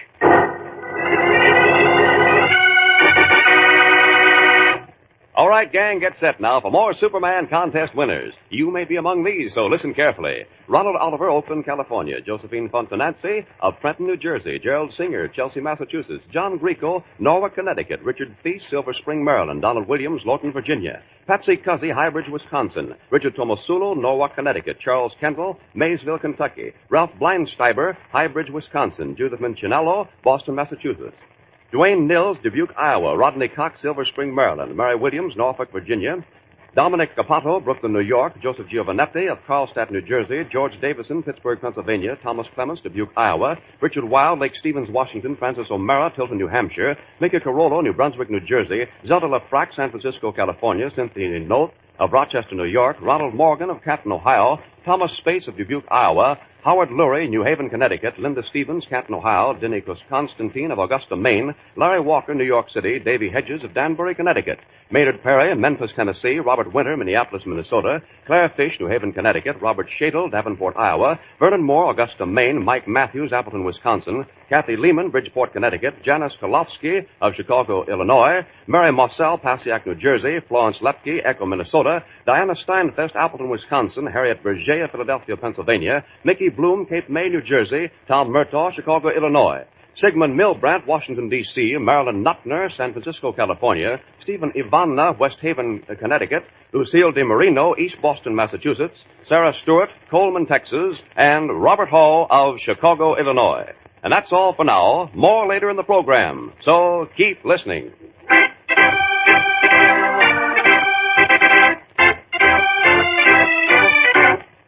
And now, the adventures of Superman. Superman's two great friends, Batman and Robin, are involved in a strange and baffling mystery. Twice the famous Batman has disappeared. And now Robin, too, has disappeared. And Superman believes the youngster was led into an ambush by Batman's impersonator. In his guise of reporter Clark Kent, Superman has concocted a spectacular plan. And as we join him now, he is seeking the cooperation of Perry White, his former editor on the Daily Planet, and now mayor of Metropolis. You see, Chief, I'm certain the real Batman has either been killed or is being held prisoner somewhere, while this phony goes around pretending to be Batman and falsely drumming up public opinion against aid to Europe. Oh, nonsense. I don't care how clever he is, he couldn't fool Robin. Oh? Why, those two are closer than two peas in a pod. I know, Chief, but still he fooled him. He even fooled me. You? That doesn't prove anything. That's what you think. But how about this? Do you think the real Batman would slug Robin, knock him unconscious, then leave him lying on the floor and walk out? Well, I'll admit that's hard to understand. And would the real Batman make public speeches saying, let the hungry children in Europe starve? No. Of course not. Wow. No decent person would or could. But something may have happened to him, Kent. He may be sick. That's what I thought until Robin disappeared last night. Just a minute. Hello? Oh, yes, Inspector. Any word of Robin? Nothing, huh? Uh-oh. Look, Chief, ask him if he's got... Yes, he's here. Just a minute. Henderson wants to talk to you, Kent. Oh, okay. Hello, Inspector. Did you Yes? Yes? There weren't, huh? Well, that proves it then. Proves what? Just a minute, Chief. Well, maybe not positively, but negatively. Right. I'll see you later, Inspector. Thanks for calling. So long. What were you talking about, Kent? Henderson's men checked the real Batman's fingerprints, which they have in their files, with all the prints they could find in the hotel room occupied in Willow Falls last night by the man who calls himself Batman. Yes. Did they check? No. That definitely proves this fellow is an imposter, just as I said. Not necessarily. Batman may not have left any fingerprints in the hotel room. The prints may have been someone else's. Well, I'll admit the fingerprint test may not be conclusive, but it's good enough for me, plus all the other evidence we have. Now, will you back me up in this plan to find Robin and the real Batman, or won't you? Now, wait a minute. What plan? You remember that recording I found in Batman's study? A recording of a conversation between Batman and a man who called himself Jones? Yes. What about it? Well, I'm convinced that Jones is responsible for Batman's disappearance. And Why? Because Jones had a hold on Batman. I can't tell you what it is, except it was a secret Batman didn't want revealed. And I'm sure Jones used his knowledge to make Batman go away with him. Mm-hmm. Well, that could be. Go on. Well, I've heard this Jones's voice somewhere. I can't remember where, but I'm certain he's rather well known, likely under a different name. So? So I want to have duplicates made of the recording and play it over the Daily Planet radio station and on other stations all over the country. Then I want to offer a big prize, say $10,000, to the person who can identify Jones. $10,000? I know that's a lot of money, Chief, but we need a big prize to get everyone listening. And it'll be well worth it if we find Batman and Robin. Well, that's the wildest notion even you ever came up with, Kent. No, Chief, but look. It just might work. It will. Also, it'll be a terrific news story for the Planet. So go ahead. Hop to it. Now you're talking, Chief. I'll get working on it at once. As Clark Kent hurries to set his plan in motion to identify the mysterious Mr. Jones, the real Batman and Robin, united once more, are prisoners in a stout, square old building far upstate in the midst of lonely farmland, which had once been a prisoner of war barracks in the days of the Revolution. Heavy, rusted leg shackles are fastened around the ankles of the dynamic duo, and forged to stout iron staples in the wall beams, allowing them freedom of movement only for a foot or two in each direction. Oh, gee, Batman, I sure was stupid not to realize that the guy who was posing as you was a phony. Oh, I let him lead me into that ambush at the River Hotel like a little lamb going to slaughter. Oh, don't blame yourself, Robin. That guy and Mr. Jones are very clever. Well, I should have known you wouldn't slug me, though, or make un-American speeches. Say. What? I'll bet that's what Mr. Kent meant. Kent? Uh-huh. He said something fishy was going on. That either you were sick in the head or there was another explanation, which he was going to check. Now, I'm sure he guessed the truth. Could be. Kent's pretty smart. But I'm afraid he guessed too late. Well, maybe not. I'll bet he and Inspector Henderson will stay on the phony Batman's trail until he leads them right here to us. He'll never lead them here. Why not? You said the phony's working for Jones, didn't you? So he's pretty sure to show up here sometime. Yes, but he's already showed up here, Robin. And he wasn't tailed. No kidding. When? A couple of hours ago, while you were still under the chloroform they used on you. Oh. And if Kent and Henderson had been on his trail, we'd be out of these chains by now. Yeah, I guess we would. Gosh, Batman, I don't get this. What's behind it? It's simple, Robin. You see, Jones is a rotten fanatic who believes in keeping everything home and letting Europe starve. And he's using the phony Batman to drum up public opinion against our helping anybody, anywhere. I know that, but why is he keeping us here?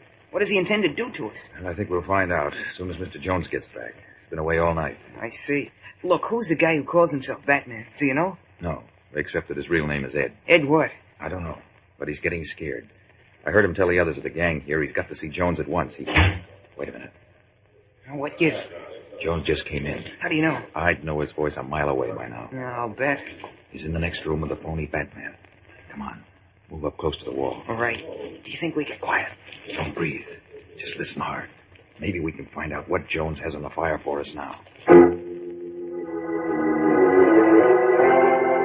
Straining at the end of their shackles, Batman and Robin press close against the wall, on the other side of which is the mysterious Mr. Jones and the false Batman.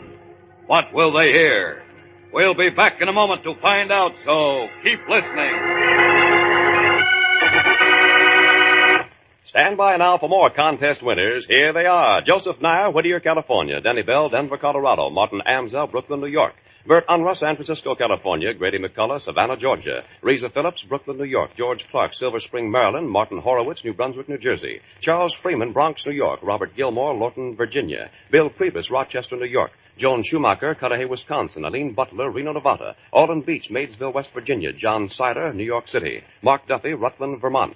Martin Kurzer, Milwaukee, Wisconsin. Herman Wagand, Manhasset, Long Island. James Etburn Nowdy, St. Louis, Missouri. Douglas Mullis, Staten Island, New York. Vivian Singley, Willow Grove, Pennsylvania. Milton Admud, Steubenville, Ohio. Larry Sprung, Brooklyn, New York. Carolyn Huntington, San Francisco, California. Bruce Johnson, Webster, South Dakota. Jimmy Kamak, Jefferson, Oregon. Bobby Wallace, Cedar Rapids, Iowa. George Pashalides, Long Island City, New York. Donna Rayfelt, Appleton, Wisconsin. Dick Roseboom, Columbus, Ohio. Richard Markovitz, Philadelphia, Pennsylvania. Marie Gray, Bronx, New York. Carol Wondrak, Washington, D.C. George Carlin, West Caldwell, New Jersey. Elaine Cohen, Lewiston, Maine. Ned Oldham, Cuyahoga Falls, Ohio. Rodney Winkleman, Columbia, Pennsylvania. Carol Minkowski, Lewiston, Maine. Michelle O'Brien, Larkspur, California. Roberta Smith, East Boston, Massachusetts. Barbara Thaler, Fort Belvoir, Virginia. Virginia Carville, Norwood, Ohio. Lee Schott, St. Joseph, Missouri. Dick Kubler, Fargo, North Dakota. Francis Carabello, Reading, Pennsylvania. Elaine Hughes, San Francisco, California. John Spar, New York City. Joseph Herretta of Canton, Ohio. David Klein, Newark, New Jersey. And Gary Figari, San Francisco, California.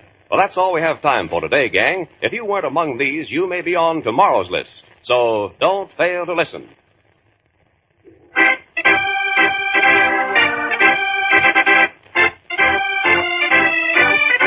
And now, back to the adventures of Superman. In the ancient revolutionary prison barracks, Batman and Robin, heavy chain shackles on their ankles, are pressing their ears against a thin crack in the wall, beyond which is the mysterious Mr. Jones and the man who has been impersonating Batman. Quiet now, Robin. Don't say a word. I won't breathe, Batman. Listen. That's Jones, huh? Yes, quiet. Doesn't they? Oh, relax. That's what you think with Jones. I tell you, Clark Kent is wise. Sure. He sounds just like you, Batman. Even if he is, he won't be able to prove a thing. How can we be sure? He won't, I tell you. Now, for one thing, you're not going to take any more speeches. No, or even D.C. for a long while. Oh, why? Because your speeches have already affected nationwide attention. Newspapers all over the country are repeating what they think Batman said about letting Europe starve. He's helped our cause tremendously, you know. Oh, don't focus. So now, you're going to lie low, except for... Wait. What about the real Batman, Robbin? We're playing with dynamite. The police all over the country are looking for Robbin. And if Kent pops off that I'm a phony and I think he will... Just leave everything to me, Ed, and don't worry about Batman and Robin. They won't be with us much longer. Uh-oh. You mean you're going to get rid of them? Yes. Tonight. Batman! Why wait till tonight? Why not Now, because there's something they have to do for us first. Oh?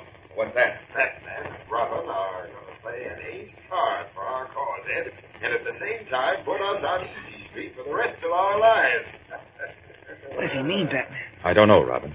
But it sounds bad. After that, tonight, they'll die.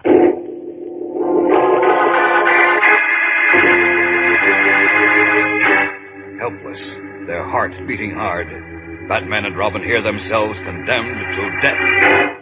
What is the ace card which the mysterious Mr. Jones says Batman and Robin will play for him before they are eliminated? And what of Clark Kent's plan to locate his friends by trying to identify Jones's voice?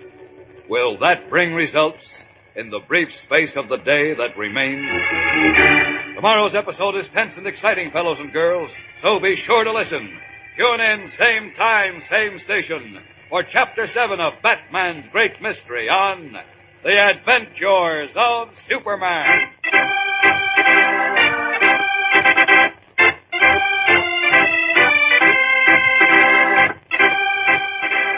Superman is a copyrighted feature appearing in Superman DC Comics magazine and is brought to you Monday through Friday at this time.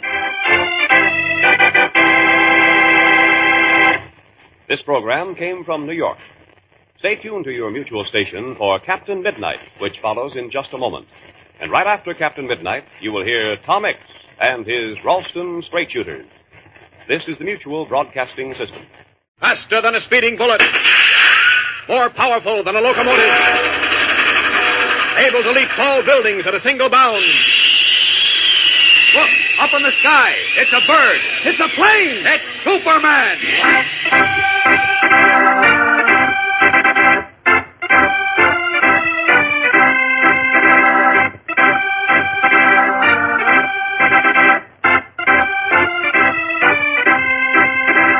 Yes, it's Superman, strange visitor from the planet Krypton, who came to Earth with amazing physical powers far beyond those of mortal men, and who, disguised as Clark Kent, mild-mannered reporter for a great metropolitan newspaper, wages a never-ending battle for truth and justice.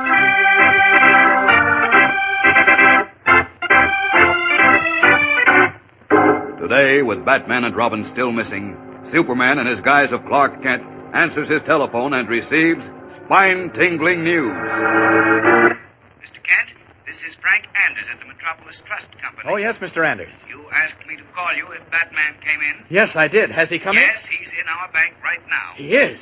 Look, Mr. Anders, hold him. Stall him somehow. Don't tell him anything, and don't let him get away. I'll be there in 1 minute flat.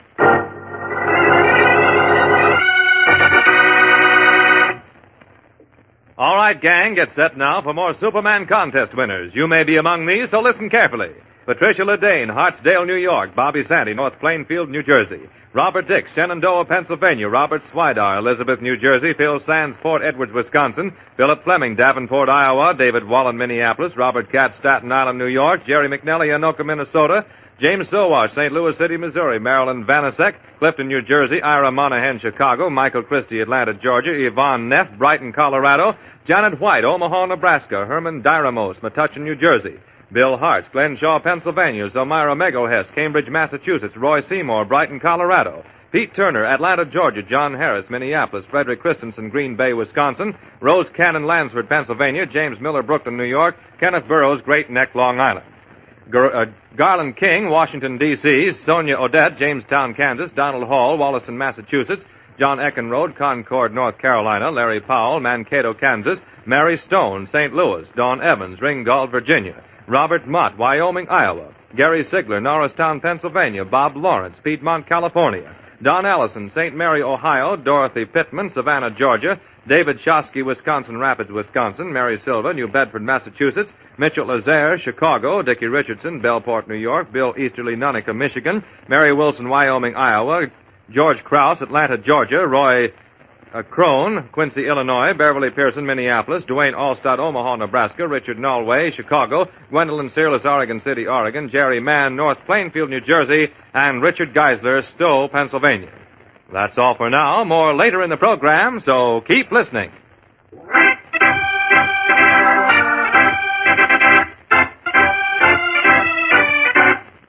And now, the adventures of Superman. A mysterious man who calls himself Jones, and who is fanatically opposed to our aiding the unfortunate peoples of Europe, developed a vicious and cunning plot to further his selfish cause, and at the same time enrich himself. Learning that the famous Batman was really the wealthy Bruce Wayne, Jones persuaded Superman's friend to go away with him. Then, Jones sent an impersonator to Metropolis, who, impersonating Batman, made speeches against American aid to Europe and led Robbin, Batman's young companion, into an ambush. Then, chaining the dynamic duo in an old revolutionary prison barracks far upstate, Jones and the impersonator returned to Metropolis to take possession of Batman's large fortune. Superman, who suspects the truth, has contacted all Metropolis banks, and as we continue now, he has streaked to the Metropolis Trust Company in response to a phone call. There, in his guise of reporter Clark Kent, he hurries to the desk of Frank Anders, the bank's manager. Hello, Mr. Anders. Where's Batman? Hello, Mr. Kent. Where's Batman? I don't see him. He's gone. Gone? But, yes, but when he came up from the safety deposit vaults, I tried to detain him, but he said he was in a great hurry. Where did he go? Which way? Well, I don't know. He left just after I called you. Oh. With his friend, Mr. Jones. Jones? Then it was Batman's impersonator, just as I thought. Impersonator? What do you mean? Look, Mr. Anders, please call Inspector Henderson and tell him the phony Batman just left here. But I don't understand. Please do as I say right away. I'll explain later.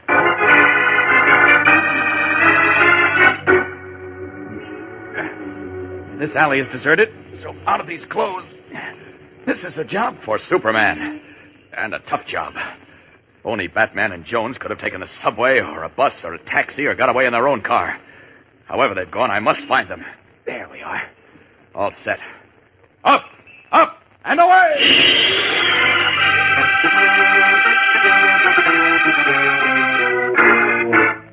Yes, Inspector, I'll tell him as soon as he comes in. No, I have no idea where he is. Right. Goodbye. Oh, Clark, where have you been? Oh, where haven't I been, Lois? Listen, has there been any word from Inspector Henderson? Yes, he just called. Did he pick up the phony Batman? No, he's still looking, but I was afraid of that. I couldn't find him either. There were too many ways he could escape. Subway, bus, taxi, private Why car. are you so sure it was the phony Batman who came to the bank, Clark? Because that Jones character was with him. He was? Sure.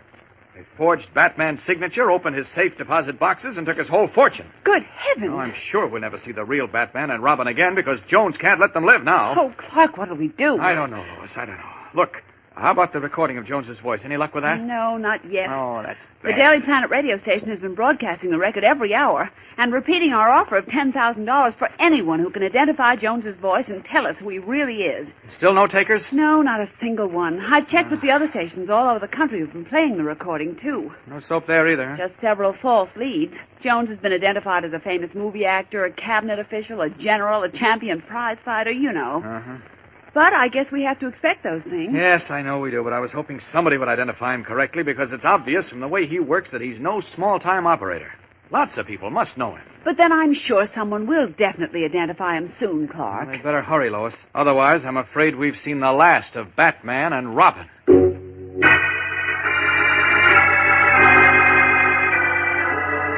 As the afternoon darkens toward evening, and Clark Kent and Lois Lane continue to wait anxiously for someone to identify the mysterious and evil Mr. Jones, Batman and Robbin in their ancient prison barracks have been trying desperately to free themselves from the heavy, rusted shackles. In the long, low, dimly lit room, where their ankles are chained to iron staples embedded in the wall beams, the dynamic duo have been bracing their feet against the wall, then throwing themselves back violently against their chains, hoping to snap them, or to pull the heavy staples from the beams. And each time they lock their teeth tightly to keep from crying out as the cruel chains cut into the flesh of their ankles. Oh, it's no use, Batman. These chains won't break and... Oh, these staples won't come out. afraid you're right, Robin. Oh, my leg is as raw as fresh beef. Oh, so's mine. What are we going to do, Batman? Jones and his phony Batman will be back soon with your bankroll. And you know what happens then. All I know is what Jones said will happen. Well, that's bad because he wasn't kidding. I know, but take it easy, chum. We're not cooked geese yet. Maybe not yet. But we're all trussed up and ready for the oven, though.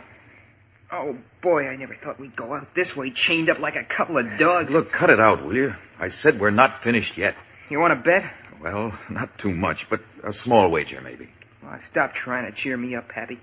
You know as well as I do that we're done for. Unless our fairy godmother sneaks a cake in here with a nice big file inside. Yeah, oh, I'd love to have a nice big file right now. No, I wouldn't even mind seeing a cake. Exercising with those chains works up an appetite. Remind me of that later. I'll run out and buy you a steak. Hey, when is the last time you ate, Batman? Yesterday. Holy smokes! Hey, never shout like that at a man when he's hungry. Now, cut the comedy, Robin. I just thought of something. A way to get out of here, I hope. Nothing else but. You're talking about food gave me an idea. Go on, spill it. I'm all ears. Now, up until today, when they brought you in, I've been fed fairly regularly by two of Jones's playmates, ugly gorillas with guns, who've been bringing me a tray. One of them would keep me covered while the other set the tray down where I could reach it. You get the picture? Sure, but what are you driving at? Well, there are two of us here now, see? So if we can get the gorillas to bring us some food before Jones comes back and coax them within reach of our chain... we grab them, give them a quick going over, and suggest they remove our leg bracelets. Surprising how quickly you catch on, son. Come on, now, let's yell and see if we can raise the chef. Hey, fellas, where's the waiter with the water for my daughter? Waiter! Hey! Chef! Guy some! Somebody! Hey! Hey! Come on! Hey! What do you guys want? We want something to eat. Yeah, we're starving. How about a ham sandwich apiece, buddy? Forget it. Mr. Jones didn't say nothing about feeding you. Look, you've been bringing me food every day, haven't you? Well, yeah, but Mr. Jones... Well, he must have forgotten to tell you, so be a good guy. Will you bring us something to eat? Anything. Well... Even a glass of water will do. Just a glass of water. Well, I guess I can do that. Right up, boy. Hey, wait a minute. Car just pulled up. Must be Mr. Jones now. Oh, what a break. Never mind him. Bring us the water. Hurry. Wait till I see. Yeah, it is Mr. Jones. I'll ask him about something for you guys. Oh, I know what Jones will say. Yeah, he'll say it with bullets. Oh, I guess it was a good idea, Batman. Yes, Robin, it was. But it came a little too late. And there goes our last chance. Their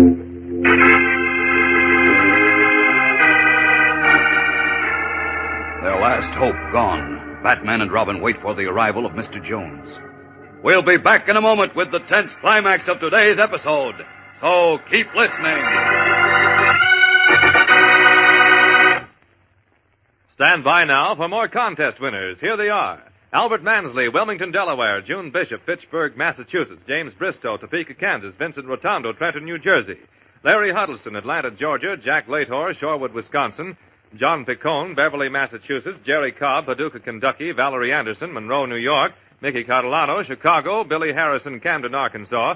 James McCorrell, Omaha, Nebraska. Alvin Hodgson, Wisconsin Rapids, Wisconsin. Donald Bird, Brooklyn, New York. Bernard Dotger, Philadelphia. Marjorie Connick, Norfolk, Virginia. Jerry Pearson, Minneapolis. Kenneth Butts, Topeka, Kansas. Patricia Hitchens, Savannah, Georgia. Richard Hinnershitz, Burnsboro, Pennsylvania. Claude Phillips, Hope, Arkansas. Dorothy Berkowitz, Winthrop, Massachusetts. Bernard Cantor, Brooklyn, New York. Peter Phillip, West Allis, Wisconsin. Ann Daniels, Redwood Valley, California. Edward Zipser, New York City.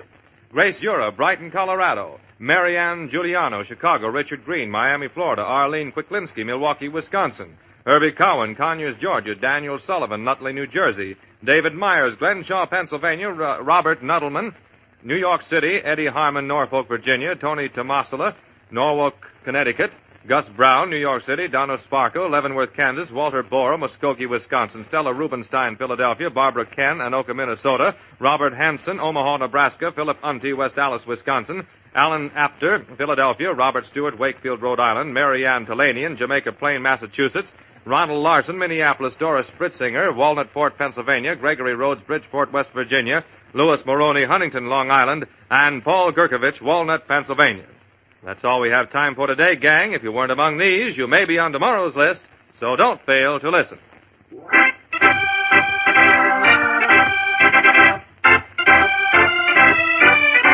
And now, back to the adventures of Superman.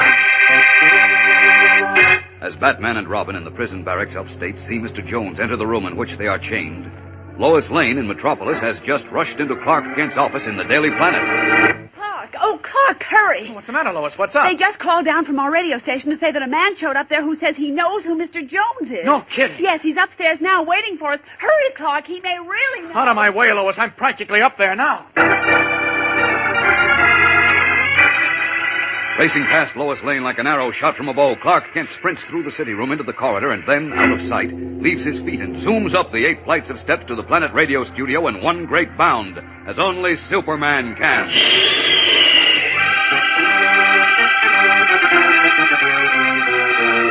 Does the unknown man in the radio studio really know who the mysterious Mr. Jones is?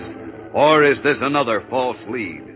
And if he does know, can he direct Clark Kent, who is Superman, to the upstate prison barracks in time to save the lives of Batman and Robin? Whatever you do, don't miss tomorrow's thrilling episode, fellows and girls, when the unexpected happens and the suspense grows. Tune in, same time, same station, for Chapter 9 of Batman's Great Mystery on The Adventures of Superman.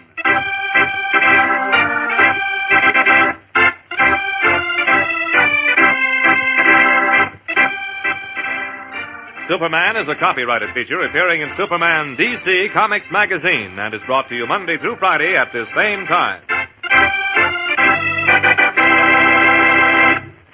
This program came from New York. Stay tuned to your mutual station for Captain Midnight, which follows in just a moment. And right after Captain Midnight, you will hear Tom Mix and his Ralston Straight Shooter. This is the Mutual Broadcasting System. Faster than a speeding bullet. More powerful than a locomotive. Able to leap tall buildings at a single bound.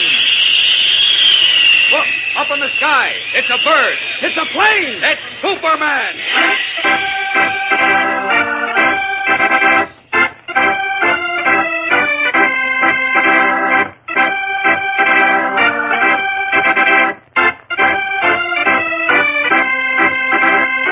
Yes, it's Superman, strange visitor from the planet Krypton, who came to Earth with amazing physical powers far beyond those of mortal men, and who, disguised as Clark Kent, mild-mannered reporter for a great metropolitan newspaper, wages a never-ending battle for truth and justice.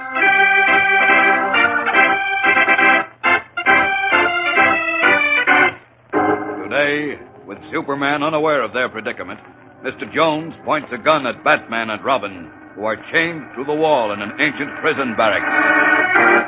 Any last requests, gentlemen? Yeah, Mr. Jones. I'd like to see you drop dead. Amen to that. That is just what I'm about to arrange for you to do. Right now.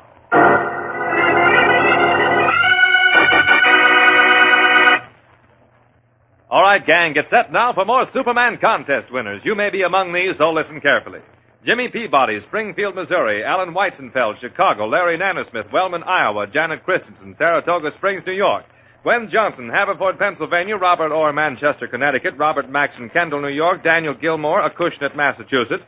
Carolyn Waring, Leavenworth, Kansas. Philip Gesualdo, Newark, New Jersey. John Salzberg, Plymouth, Pennsylvania. Karen Clendenin, Bayport, Long Island. Kenneth Robinson, Philadelphia.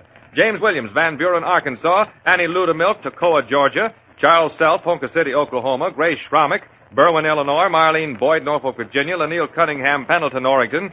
Carolyn Schrei, Chicago. Millard Amdur, Pittsburgh, Pennsylvania. Bobby Myrn, Belmore, Long Island. Barbara Stone, Berea, Kentucky. Robert Krall, Staten Island, New York. Inga Frank, Milwaukee, Wisconsin. Jane McCann, Big Stone Gap, Virginia. John Nichols, Bonham, Texas. Raymond Hagenow, Manchester, Connecticut. Philip Rosenthal, Miami Beach, Florida. Barry Spiegel, Inglewood, California. Michael Kowalski, Detroit. Leona, Koenig, Webster, South Dakota. Wayne Shepard, Poplar Bluff, Missouri. H.A. Cotton, Lewiston, Maine. Johnny Wickman, Van Buren, Arkansas. Graham Fodry, Norfolk, Virginia. Everett Harris, Patchogue, Long Island. Nellie Montrose, Lorena, Texas.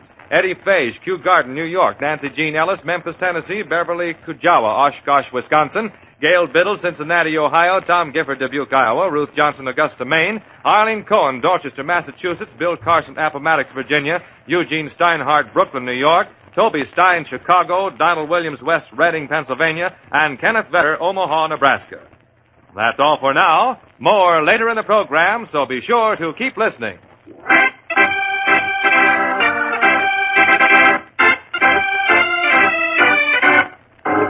Now, the adventures of Superman. While a man who called himself Mr. Jones held the famous Batman prisoner, another man impersonated Superman's friend, and after making a series of un-American public speeches, led Robbin, Batman's young companion, into an ambush. Meanwhile, Superman had discovered a recording of the mysterious Mr. Jones's voice, which Batman had left behind him. And certain that Jones was an alias for some professional rabble-rouser, he had duplicates of the recording made and arranged for them to be broadcast over radio stations throughout the country, offering $10,000 to whoever could identify the man who called himself Jones. As we continue now, Superman, in his guise of reporter Clark Kent, has been notified that a man who claimed he could identify Jones's voice had arrived at the Daily Planet radio station. At the station, Kent is directed to the manager's office, where a middle-aged, weather-beaten man with shrewd, faded blue eyes sits on the edge of a chair, a battered old hat on his knees. Hello, my name is Kent, Clark Kent. How do you do? My name's Hempel, William Hempel. Mr. Hempel, I understand you can identify the man whose voice we've been broadcasting. Yep. Fine. Who is he? Not so fast, young man. Fella said on the radio I get $10,000 if I tell you who belongs to that voice. Well, that's right. So I ain't saying nothing till I see the money. Well, you get the money, Mr. Hempel. After all, the offer is made by the Daily Planet, the largest newspaper in Metropolis, and we'll pay off. Just tell me who owns that voice so I can go after him. There are 2 lives at stake. Maybe so, but I want to see that money. Maybe it's about it, believe me. Now, if you really know whose voice that is on the recording, in the name of heaven, tell me. Like I said before, young fella, I'll tell you when I see the $10,000. But great Scott, I told told you no good to get hot under the collar neither. I know my rights. All right. You stay right here. I'll go down to the cashier and have a check drawn.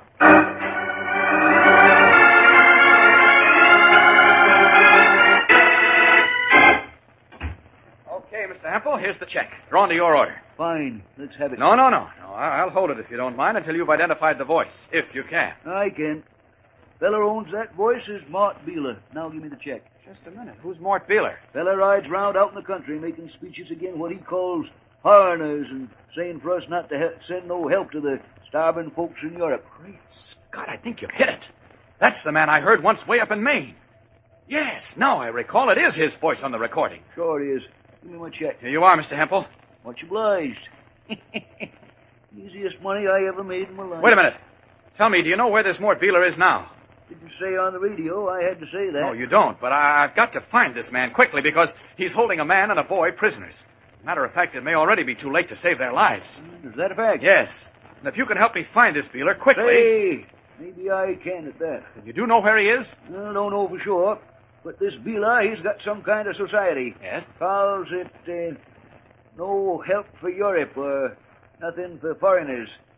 I don't recollect just exactly what. That's important. Try to remember, please. Yeah, can't seem to. Never paid no attention, count I don't hold with fellas like him. They're always trying to stir up bad feelings. Ain't good. That's right. Now, if you can remember the name of his outfit, I can trace him and then... but I can't. Come to think of it, though, the name and the address, too, is on his envelopes. Oh? Ones he sends out to folks asking for contributions. Wonderful. Do you have one of them? Seems to me I should have. I always keep envelopes to figure my taxes on. Buying paper. Good. Can you let me have one of them right away? Well, you're home, up on the farm. It's just below Mayfield, about 90 miles upstate. Only 90 miles? We can be there in a minute or two. Come on, Mr. Hempel. We'll be there in a minute or two. You know what you're saying, young fella? Huh? Oh, well, that is... Look, Mr. Hempel, you've heard of Superman, haven't you? Yep, sure I have. Well, he's a friend of the people whom Mort Beeler abducted. And he's here in this building right now. Yeah? Where? You're joking. No, I'm not. You wait right here. I'll see that Superman joins you in a few seconds.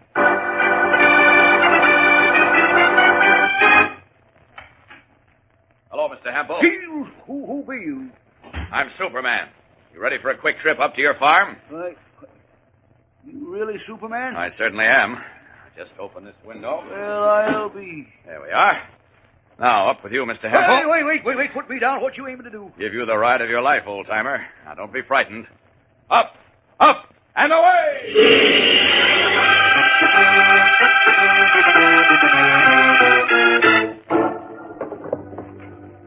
Have you found that envelope yet, Mr. Hempel? Can't seem to lay my hands on them Mort Beeler things. Superman must have thrown them away. But you said they were here in your house. They was, I know, because I've been scribbling on them. Well, I'll help you look. We must find them, Mr. Hempel. We must.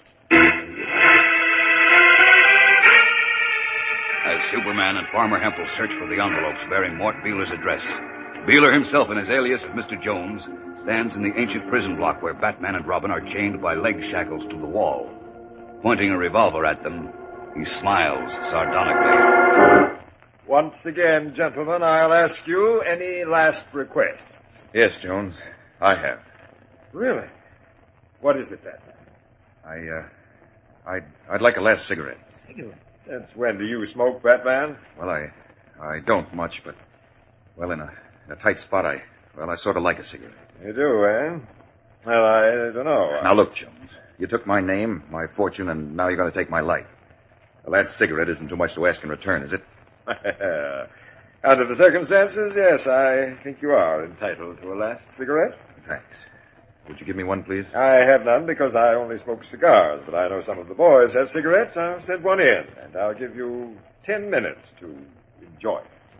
Then, well, you know what happens then. Yes. Yes, I know. I'll see you both again in exactly 10 minutes. Look, Batman, what was the idea of asking for a cigarette? You never Now, smoked. wake up, Robin. Jones said he's going to send somebody in here, didn't he? Yeah, so what? So we're going to make a last stab for our lives, that's what. How? What good... I'm going to try to coax Jones's playmate close enough for us to grab him. Then I'll take his gun and shoot our chains off, and then... And then we go to town. Oh, boy, Batman. Quiet. Don't let him hear you. This is a long chance, and... Get ready. Here comes somebody.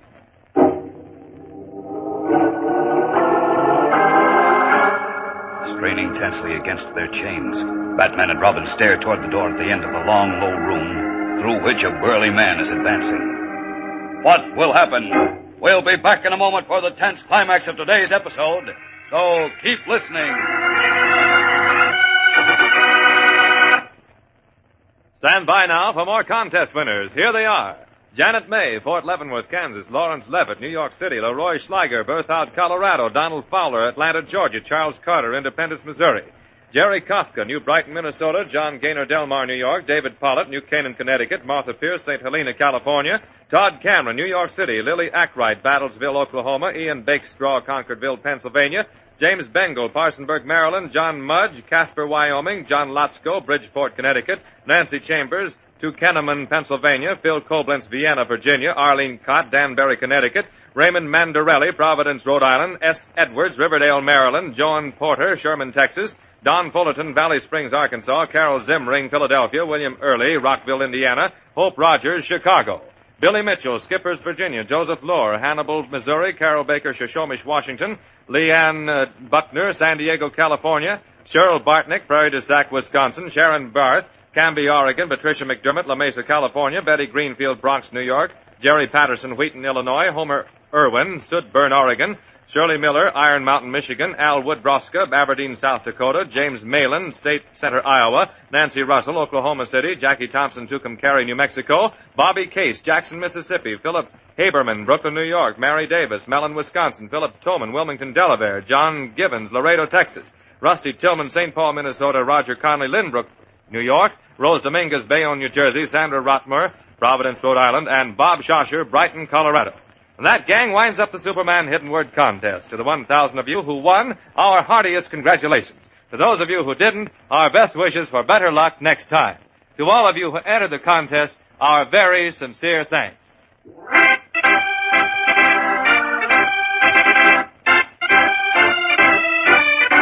And now, back to the adventures of Superman. In their ancient prison, chained to heavy beams in the wall, Batman and Robin tense their muscles as a burly, unshaven giant of a man approaches. A package of cigarettes in a huge, ham-like hand. Hey, it's pretty big, Batman. The bigger they are, Robin, the harder they fall. Now get set. You got a cigarette for me, buddy? Yeah. Here's one. Catch. Thanks. A match? I've told you a pack. Yeah. Oh, shucks, I missed it. Butterfingers. Look, I can't quite reach the matches, buddy. Would you mind picking them up for me, please? Okay. Now, Robin. Come to Papa. I got my hand over his mouth. I got his feet. Put him to sleep, Batman. Excellent idea. Good night, sweetheart. Yeah, that does it. What good, Pappy? Quick, now help me go through his pockets for his gun. Check. Hey, I can't find a gun. Neither can I. What's going on in here? Uh-oh, it's Jonesy. What'll we do? Well, there's nothing we can do now, Robin. This is it. Their last chance gone. Batman and Robin see Mr. Jones draw his revolver and level it at them. Is this the end for Superman's great friends, Batman and Robin? Serious as it seems, there is still a chance for the dynamic duo. So don't fail to be with us on Monday, when further surprising and thrilling things occur. Yes, be sure to tune in again on Monday, same time, same station, for Chapter 10 of Batman's Great Mystery on The Adventures of Superman.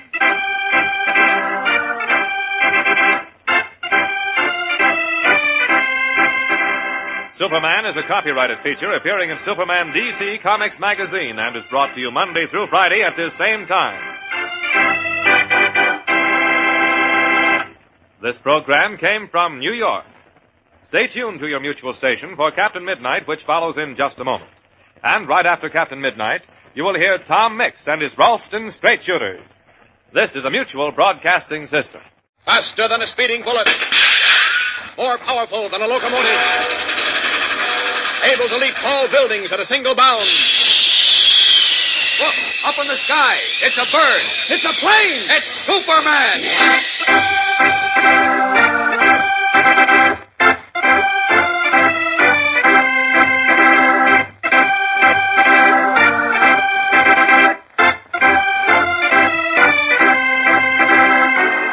Yes, it's Superman, strange visitor from the planet Krypton, who came to Earth with amazing physical powers far beyond those of mortal men, and who, disguised as Clark Kent, mild-mannered reporter for a great metropolitan newspaper, wages a never-ending battle for truth and justice.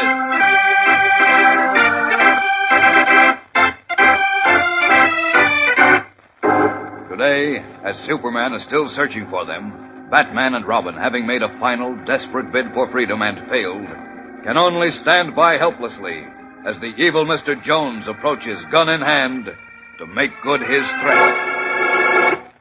Now, Batman and Robin, this is the end for you. What'll we do, Batman? We can't do anything, Robin. It's all over for us.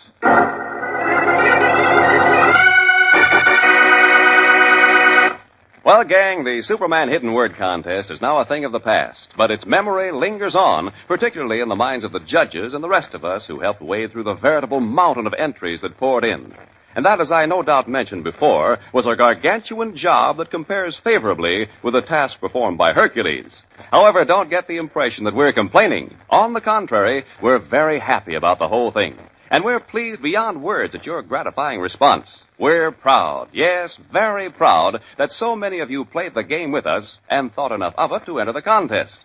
And beyond that, we're even prouder that so many of you knew and felt the real meaning of the words, all men are created equal, a phrase that guarantees equal rights to all citizens of the United States under our Constitution. Some of you mentioned that this right was not quite fulfilled with respect to some minorities in our country, and you're not completely wrong. But all of you will admit that things are moving in the right direction, and that more and more, all kinds of people are beginning to acknowledge that all men are created equal. And more, this is becoming a meaningful phrase in our daily lives. So once again, we say a million thanks to all of you for your response to our contest. We hope more of you win in our next one. Of course, we don't know, so we can't tell you when that will be. In the meantime, we hope you'll continue to listen to and enjoy the adventures of Superman every day, Monday through Friday, on these same stations at this same time.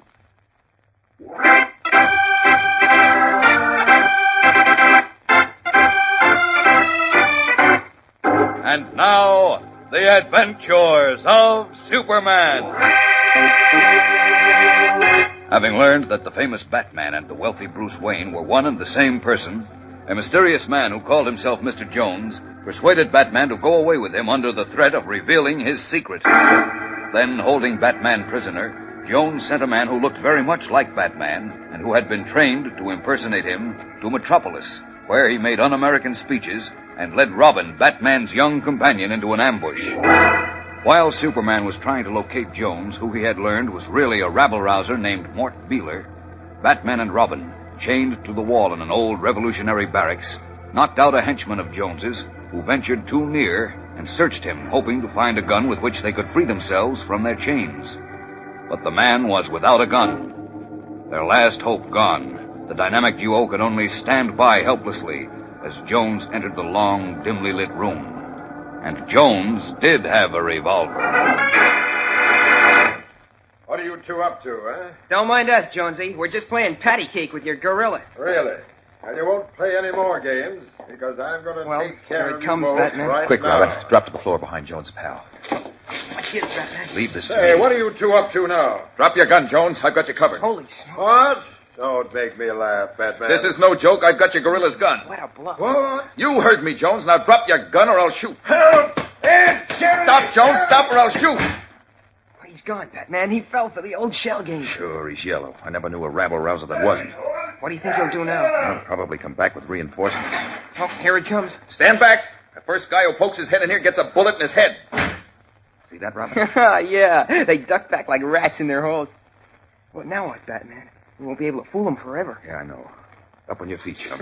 Come on. What's the gimmick? We've got to make another try to snap these chains. Are you kidding? We've already tried for hours. I know, but we've got to try again. Now, come on now. Put your foot against the wall and then throw yourself backward. Okay. Oh.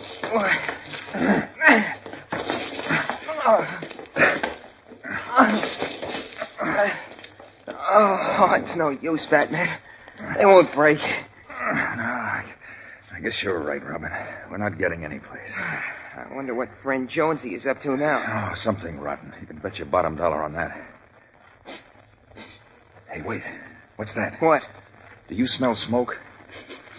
Gee whiz, yes. Yeah, now I hear something burning, too. Listen. Holy smokes. This joint is on fire. What's that? Batman and Robbin, if it gets too hot in there, call up the fire department. Uh-oh. Batman, Jones set this place on fire to finish us. Right, Robbin. Yes, looks as if we've jumped right out of the frying pan into the fire.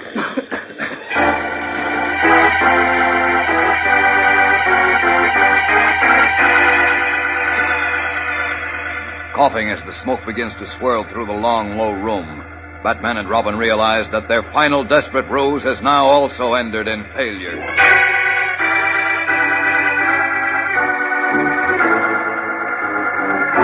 Meanwhile, in the farmhouse of William Hempel, where papers are strewn all over the floor, Superman and Hempel have been unable to locate the envelopes bearing the name and address of Mort Beeler, alias Mr. Jones. You said you were sure those envelopes were here, Mr. Hempel. They was, Superman. Like I told you, Beeler sent him asking for contributions to his no-good society. Well, then where are they? Yeah, beats me. All I can think is maybe me or my wife threw 'em out. Oh, great Scott, what'll I do? I've got to find Beeler's address, because I'm sure he's holding Batman and Robbin someplace. I sure wish I could help you, Superman. Wait, Mr. Hempel. You say this man Beeler goes around the countryside making speeches and trying to get support for his Let Europe Starve campaign. Yeah. Then he sends letters to the people who heard him speak asking for money. Well, if he's spoken around here and sent you letters, he must have sent letters to some of your neighbors, too. Why, sure. I was speaking to Sam Hoffmeyer just the other day about it. Sam says he got a letter, but... Well, Where does Hoffmeyer live? His farm's just the other side of Meadfield on the turnpike. Good. I'll find him. See you later, Mr. Hempel, and thanks. Up, and away!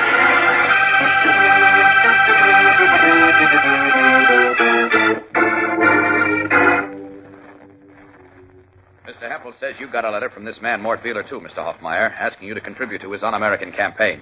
Yep, I did, Superman. Well, tell me, have you a But copy? he won't get no money from me. No, but I always say, we gotta help them poor folks over there. Yes, of course we do. But what about the letter? Do you still have it? Let's see.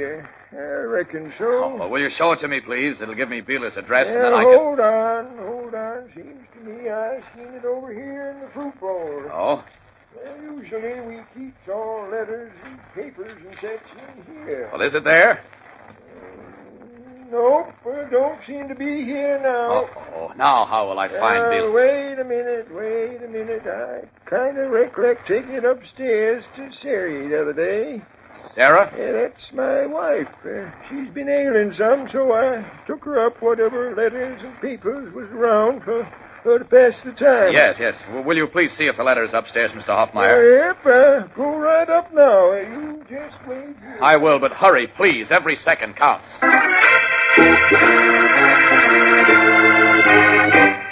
Anxiously, Superman waits for Sam Hoffmeyer to seek out the precious letter from rabble-rouser Mort Beeler, alias Mr. Jones. Meanwhile, the ancient prison barracks, set in a vast, desolate countryside, is blazing furiously as Batman and Robin, chained in the center of the burning structure, are helpless. What will happen? We'll be back in a moment for the dramatic climax of today's episode, so keep listening. Gang, I just want to tell you a few words about a young fellow whose name is Chris Yorkis. Chris is 13 years old and a very nice boy, but he's having a great deal of trouble growing up healthy. As a matter of fact, although he is 13 years old, Chris only weighs about 40 pounds. Sounds incredible, doesn't it? Because most of you who are the same age weigh somewhere in the neighborhood of 90 pounds, and that's as it should be. Now you ask, why is Chris Yorkis so thin, so much underweight? I'll tell you why. It's simply because he doesn't get enough to eat. And what he does get is not the kind of food that puts flesh on a fellow's bones. And it isn't because his mother doesn't want to give him the proper foods, or even because he doesn't want to eat. Chris' condition is due to the fact that in the war-ravaged country where he lives, he just can't get the proper foods. Yes, that's true. You see, Chris Yorkis is just one of millions of boys and girls overseas who, since the war, have slowly been starving to death through no fault of their own. Like the others in the same boat with him, Chris' weakened condition due to malnutrition, improper clothing, and other unhealthful conditions has led to his becoming sick. Now, you'd think a boy like that would have nothing to look forward to, nothing to live for. But Chris has one thing, a faith in other boys and girls who are lucky enough to live here in the United States. And all the boys and girls like Chris are looking for you to help them. You can do it by joining the chapter of the Crusade for Children in your city. Don't waste time. Do that at once. Your prompt response to this appeal will help to save Chris' life and the lives of millions of other unfortunate boys and girls like him.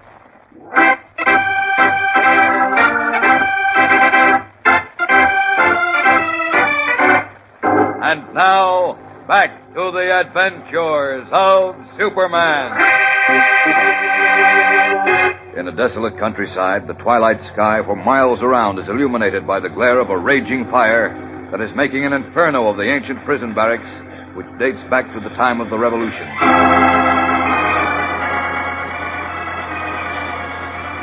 Outside the blazing wooden structure, a half dozen of Mr. Jones' followers stand, watching in awe. While to one side, smiling broadly, the rabble-rouser stands with Ed, the man who was trained to impersonate Batman. Well, Ed, that's the end of Batman and Robin. Oh, a tough way to go, Mr. Dealer. Huh? Feel sorry for him, do you? Well, kind of. You'll get over it when we start spending Batman's money. Ed, what's the matter? Where are the suitcases? What suitcases? The ones with Batman's money. Why, I thought you brought them out. I thought you did. Holy smoke. Come on, we've got to get them. No, wait, we can't go back in there. The roof will go down any minute. We've got to. There's over $1 million worth of securities in those suitcases. They'll be burned up. But we'll be killed. It isn't... No, we won't. The suitcases are in the kitchen near the door. For heaven's sake, come on, hurry. Well, all right.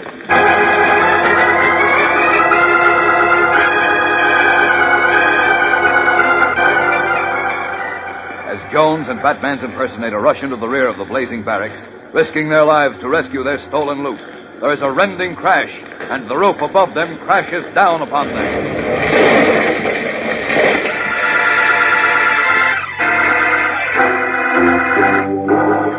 And at that moment, having finally learned the address of Jones' headquarters, Superman streaks through the skies toward the blazing barracks, then plummets down into the mass of blazing, collapsing wreckage, where he finds Batman and Robin who lie unmoving. Has Superman arrived too late to save the dynamic duo? Has the rabble-rouser Jones and Batman's impersonator, who, driven by greed and bigotry, pulled down destruction upon their own heads, destroyed the courageous Batman and Robin, too? There are more thrills and surprises in tomorrow's smashing climax of our story, fellows and girls. So don't miss it. Tune in, same time, same station, for The Adventures of Superman.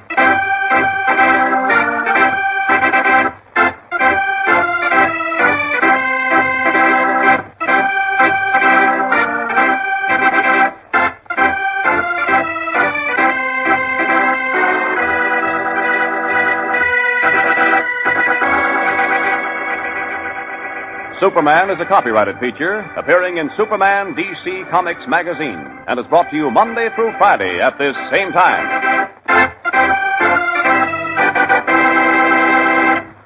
This program came from New York. Stay tuned to your mutual station for Captain Midnight, which follows in just a moment. And right after Captain Midnight, you will hear Tom Mix and his Ralston Straight Shooters. This is the world's largest network serving more than 450 radio stations, the Mutual Broadcasting System. Faster than a speeding bullet. More powerful than a locomotive. Able to leap tall buildings at a single bound. Look, up in the sky. It's a bird. It's a plane. It's Superman.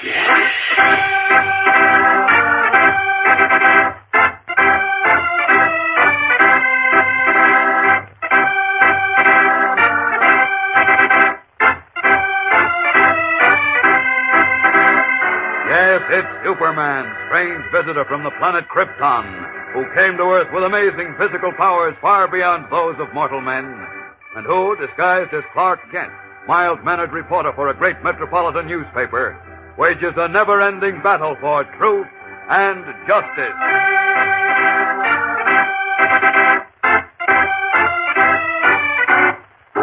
Today, having streaked through the sky to the burning prison barracks in which Batman and Robin were imprisoned, Superman hovers high in midair, then stiffens in horror at what he sees below him.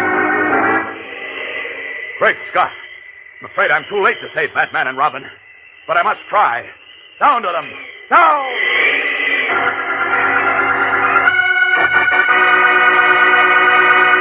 Can you remember as far back as this morning, gang, just after you finished dressing for school and Mother served up a delicious and nourishing breakfast? Well, there was lots of what it takes in that food to keep young folks pepped up in high gear. Vitamins and calories essential to the development of your mind and body.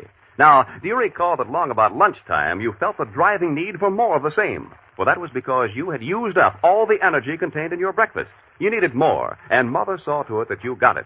But in lots of homes in Europe and Asia, war-ravaged parts of the world, other boys and girls like you, who also need vitamins and calories to keep going, didn't have them. All they got to eat today was maybe a little thin soup and a crust of dry bread.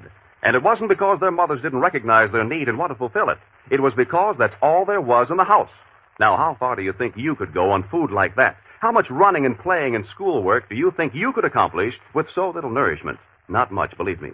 You'd probably grow thin and weak and listless, and so become subject to sickness and disease. Well, that's exactly what is happening to thousands and thousands of boys and girls all over the world, all through no fault of their own, simply because they are innocent victims of war. But something can be done to help them get the proper kind of food necessary to health and strength, so that they, too, can grow up to be useful citizens of the world. And you can help them. You, the lucky boys and girls of America, can help them by joining the Crusade for Children, a nationwide organization of American young people dedicated to helping the less fortunate children overseas.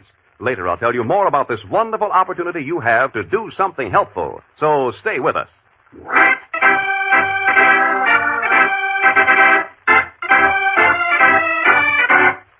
And now, The Adventures of Superman. Motivated by selfishness and greed, a rabble-rouser named Mort Beeler, who masqueraded as a Mr. Jones, captured the famous Batman and arranged for a man who had been trained to impersonate Batman to make un-American speeches. Then Robin, Batman's young companion, was led into an ambush and captured. While Superman tried to trace his friends by the means of a recording of Jones's voice, Jones and the impersonator appeared at Batman's bank and took possession of his large fortune. Then they returned to an old revolutionary barracks far upstate to do away with Batman and Robin. There, the dynamic duo staved off disaster temporarily by overpowering a guard and pretending to have a gun. But Jones countered by setting fire to the ancient barracks in which Batman and his young companion were chained to heavy beams. By a grim stroke of fate, Jones and the impersonator were struck down in the burning wreckage when part of the roof collapsed. Now, as Superman zooms down into the flaming building, the rest of the roof is buckling, about to collapse upon the unconscious forms of Batman and Robin. Batman! Robin! Oh, they're unconscious. And chained. Hey, that roof's gonna fall in a second. I better rip these chains out of the wall, like this. There. Now I'll just wrap my cape around these two like this. Uh-oh, here comes that roof. Swiftly covering his unconscious friends with his brilliant red cape, Superman stands above them, shielding them as the blazing roof plunges down with a roar upon his head and shoulders.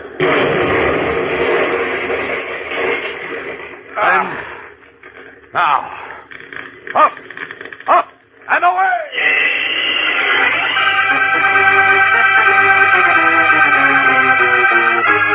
Unharmed, the Man of Steel shrugs the burning timbers from his shoulders and, protecting the two limp figures in his arms, leaps from the inferno high into the clear, cool sky, looking like a gigantic phoenix, the fabulous Firebird.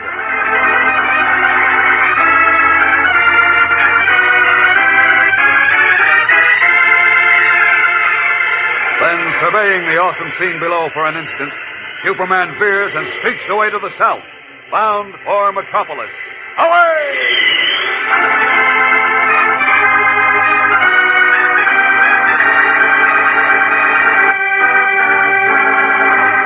A short time later, in the house they occupy as Bruce Wayne and Dick Grayson, Batman and Robin have been seen and pronounced fit by their doctor.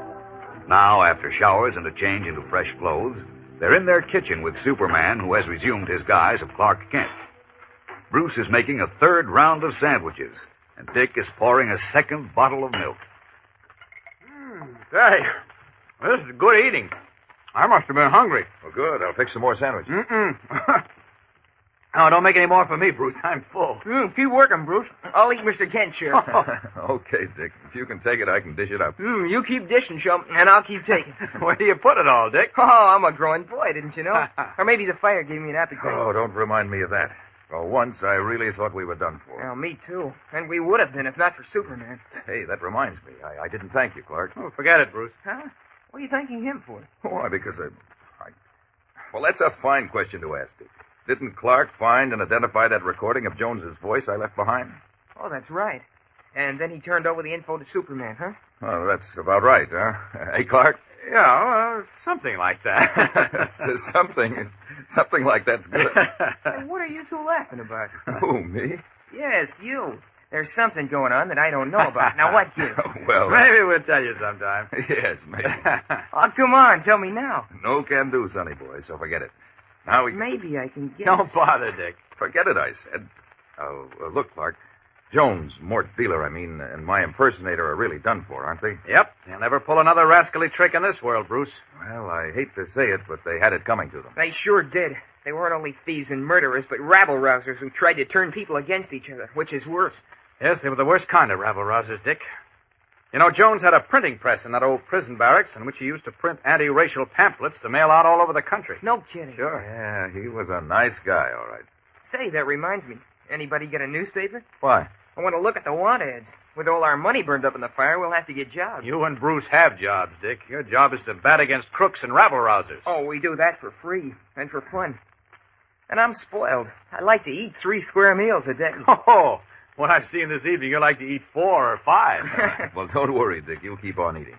Clark tells me that Beeler and my impersonator needn't have gone back into the fire for the securities they stole from me because one of their men had brought the suitcases out. Well, I'll be darned. Pretty ironic, huh? Yes, but good. And when Superman went back there after bringing us here this evening, he picked up our little nest egg. And the followers of the late Mr. Jones Beeler, who were starting for places unknown. Oh, well, isn't that nice? Ah, that Superman. You know, he's a lad after my own heart. And mine. Holy smokes. What's the matter, Clark? Oh, a fine newspaper reporter I am. Here I've got a big scoop, but instead of rushing into the Daily Planet, I sit here idly playing tiddlywinks with you guys. Hey, wait a minute. Out of my way. I've got to fly. And I do mean fly. So long, chums. So long, Mr. Kent, and thanks. Yeah, thanks, and happy landings, Clark. Call me anytime. So long.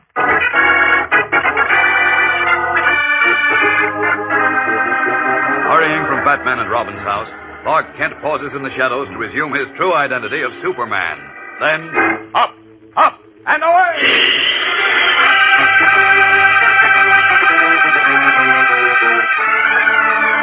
Man of Steel takes again to the airways and streaks across the tall skyscrapers and broad avenues of the city to the Daily Planet, where he meets head-on with a startling surprise. We'll be back in a moment to find out what it is. So keep listening.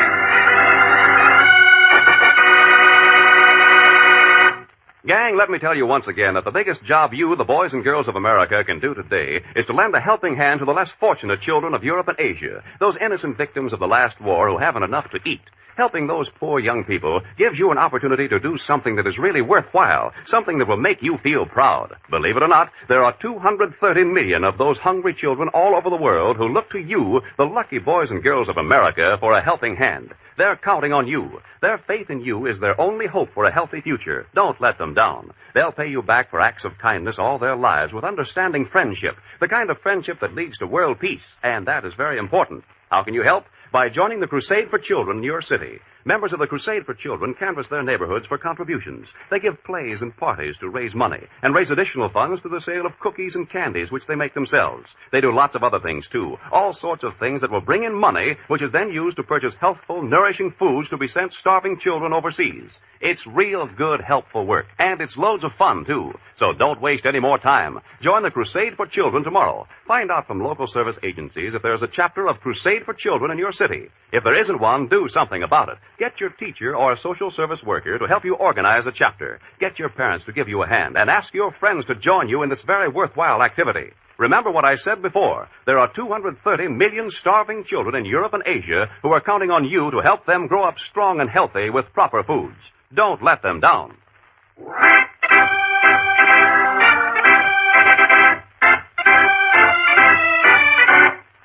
And now, back to the adventures of Superman. Back at the Metropolis Daily Planet in his disguise as Clark Kent, mild-mannered and bespectacled reporter, Superman typed the amazing story of Mort Beeler and Batman and Robin. Then, ripping the last page of the story from his typewriter, he strode to his office door and threw it open on the bustling city room. Copy! Copy, boy! Coming up, Mr. Kent. Come on, Beanie. Come on, step on it. Yes, sir. Got something hot, Mr. Kent? Oh, I got a scoop for page 1, that's all. Scoop, huh? Yes, but at the rate you're traveling, it'll be ancient history by the time you get it to the city editor's desk. Well, all right, never mind the conversation. Now, here, Beanie, take this to Mr. Burroughs. And shift into high gear, will you, please? Yes, sir. I'm on my way. Oh, what a kid. I wonder if he still plays euchre. Oh. Ooh, what a day. Even I can stand a bit of relaxing right now. Oh, and there's my phone. Now what? Hello? Hello, Kent. Yes, who's this? This is Candy Myers. Well, hello, Candy. Hey, how's the private detective business? It's running me into the ground, chum.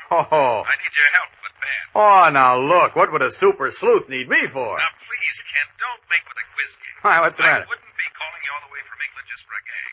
England? Yeah, London, England. And if you don't get here to give me a hand soon, I'll be pushing up English daisies in a British potter's field. Hey, sounds serious, Candy. It is serious. What's more, it's a terrific story for you. Well, just tell me where I can find you, and I'll see you before you can say tea and crumpets. I'm staying at the Three Georges Hotel in London. That's all I need to know, Candy. So long. I'll see you soon.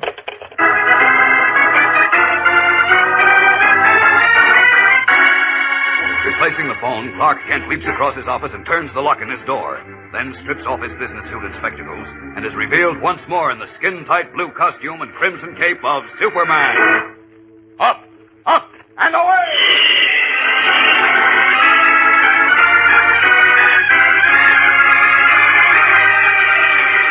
Leaping high through his office window, Superman veers to the east, and straightening out like a great red and blue arrow, hurtles across the city and out over the broad Atlantic Ocean, bound for London, England, and Candy Myers.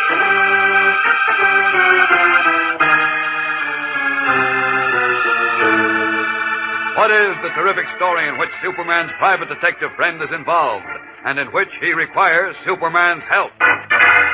It is a terrific story, fellows and girls, just as Candy promised. And we can promise you that you'll be sitting on the edges of your chairs from beginning to end. So be sure to tune in tomorrow, same time, same station, and listen to Chapter 1 of The Kingdom Under the Sea on The Adventures of Superman.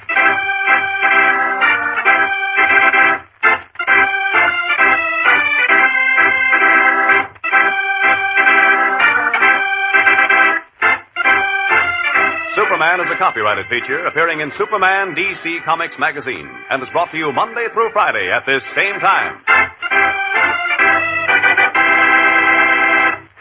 This program came from New York.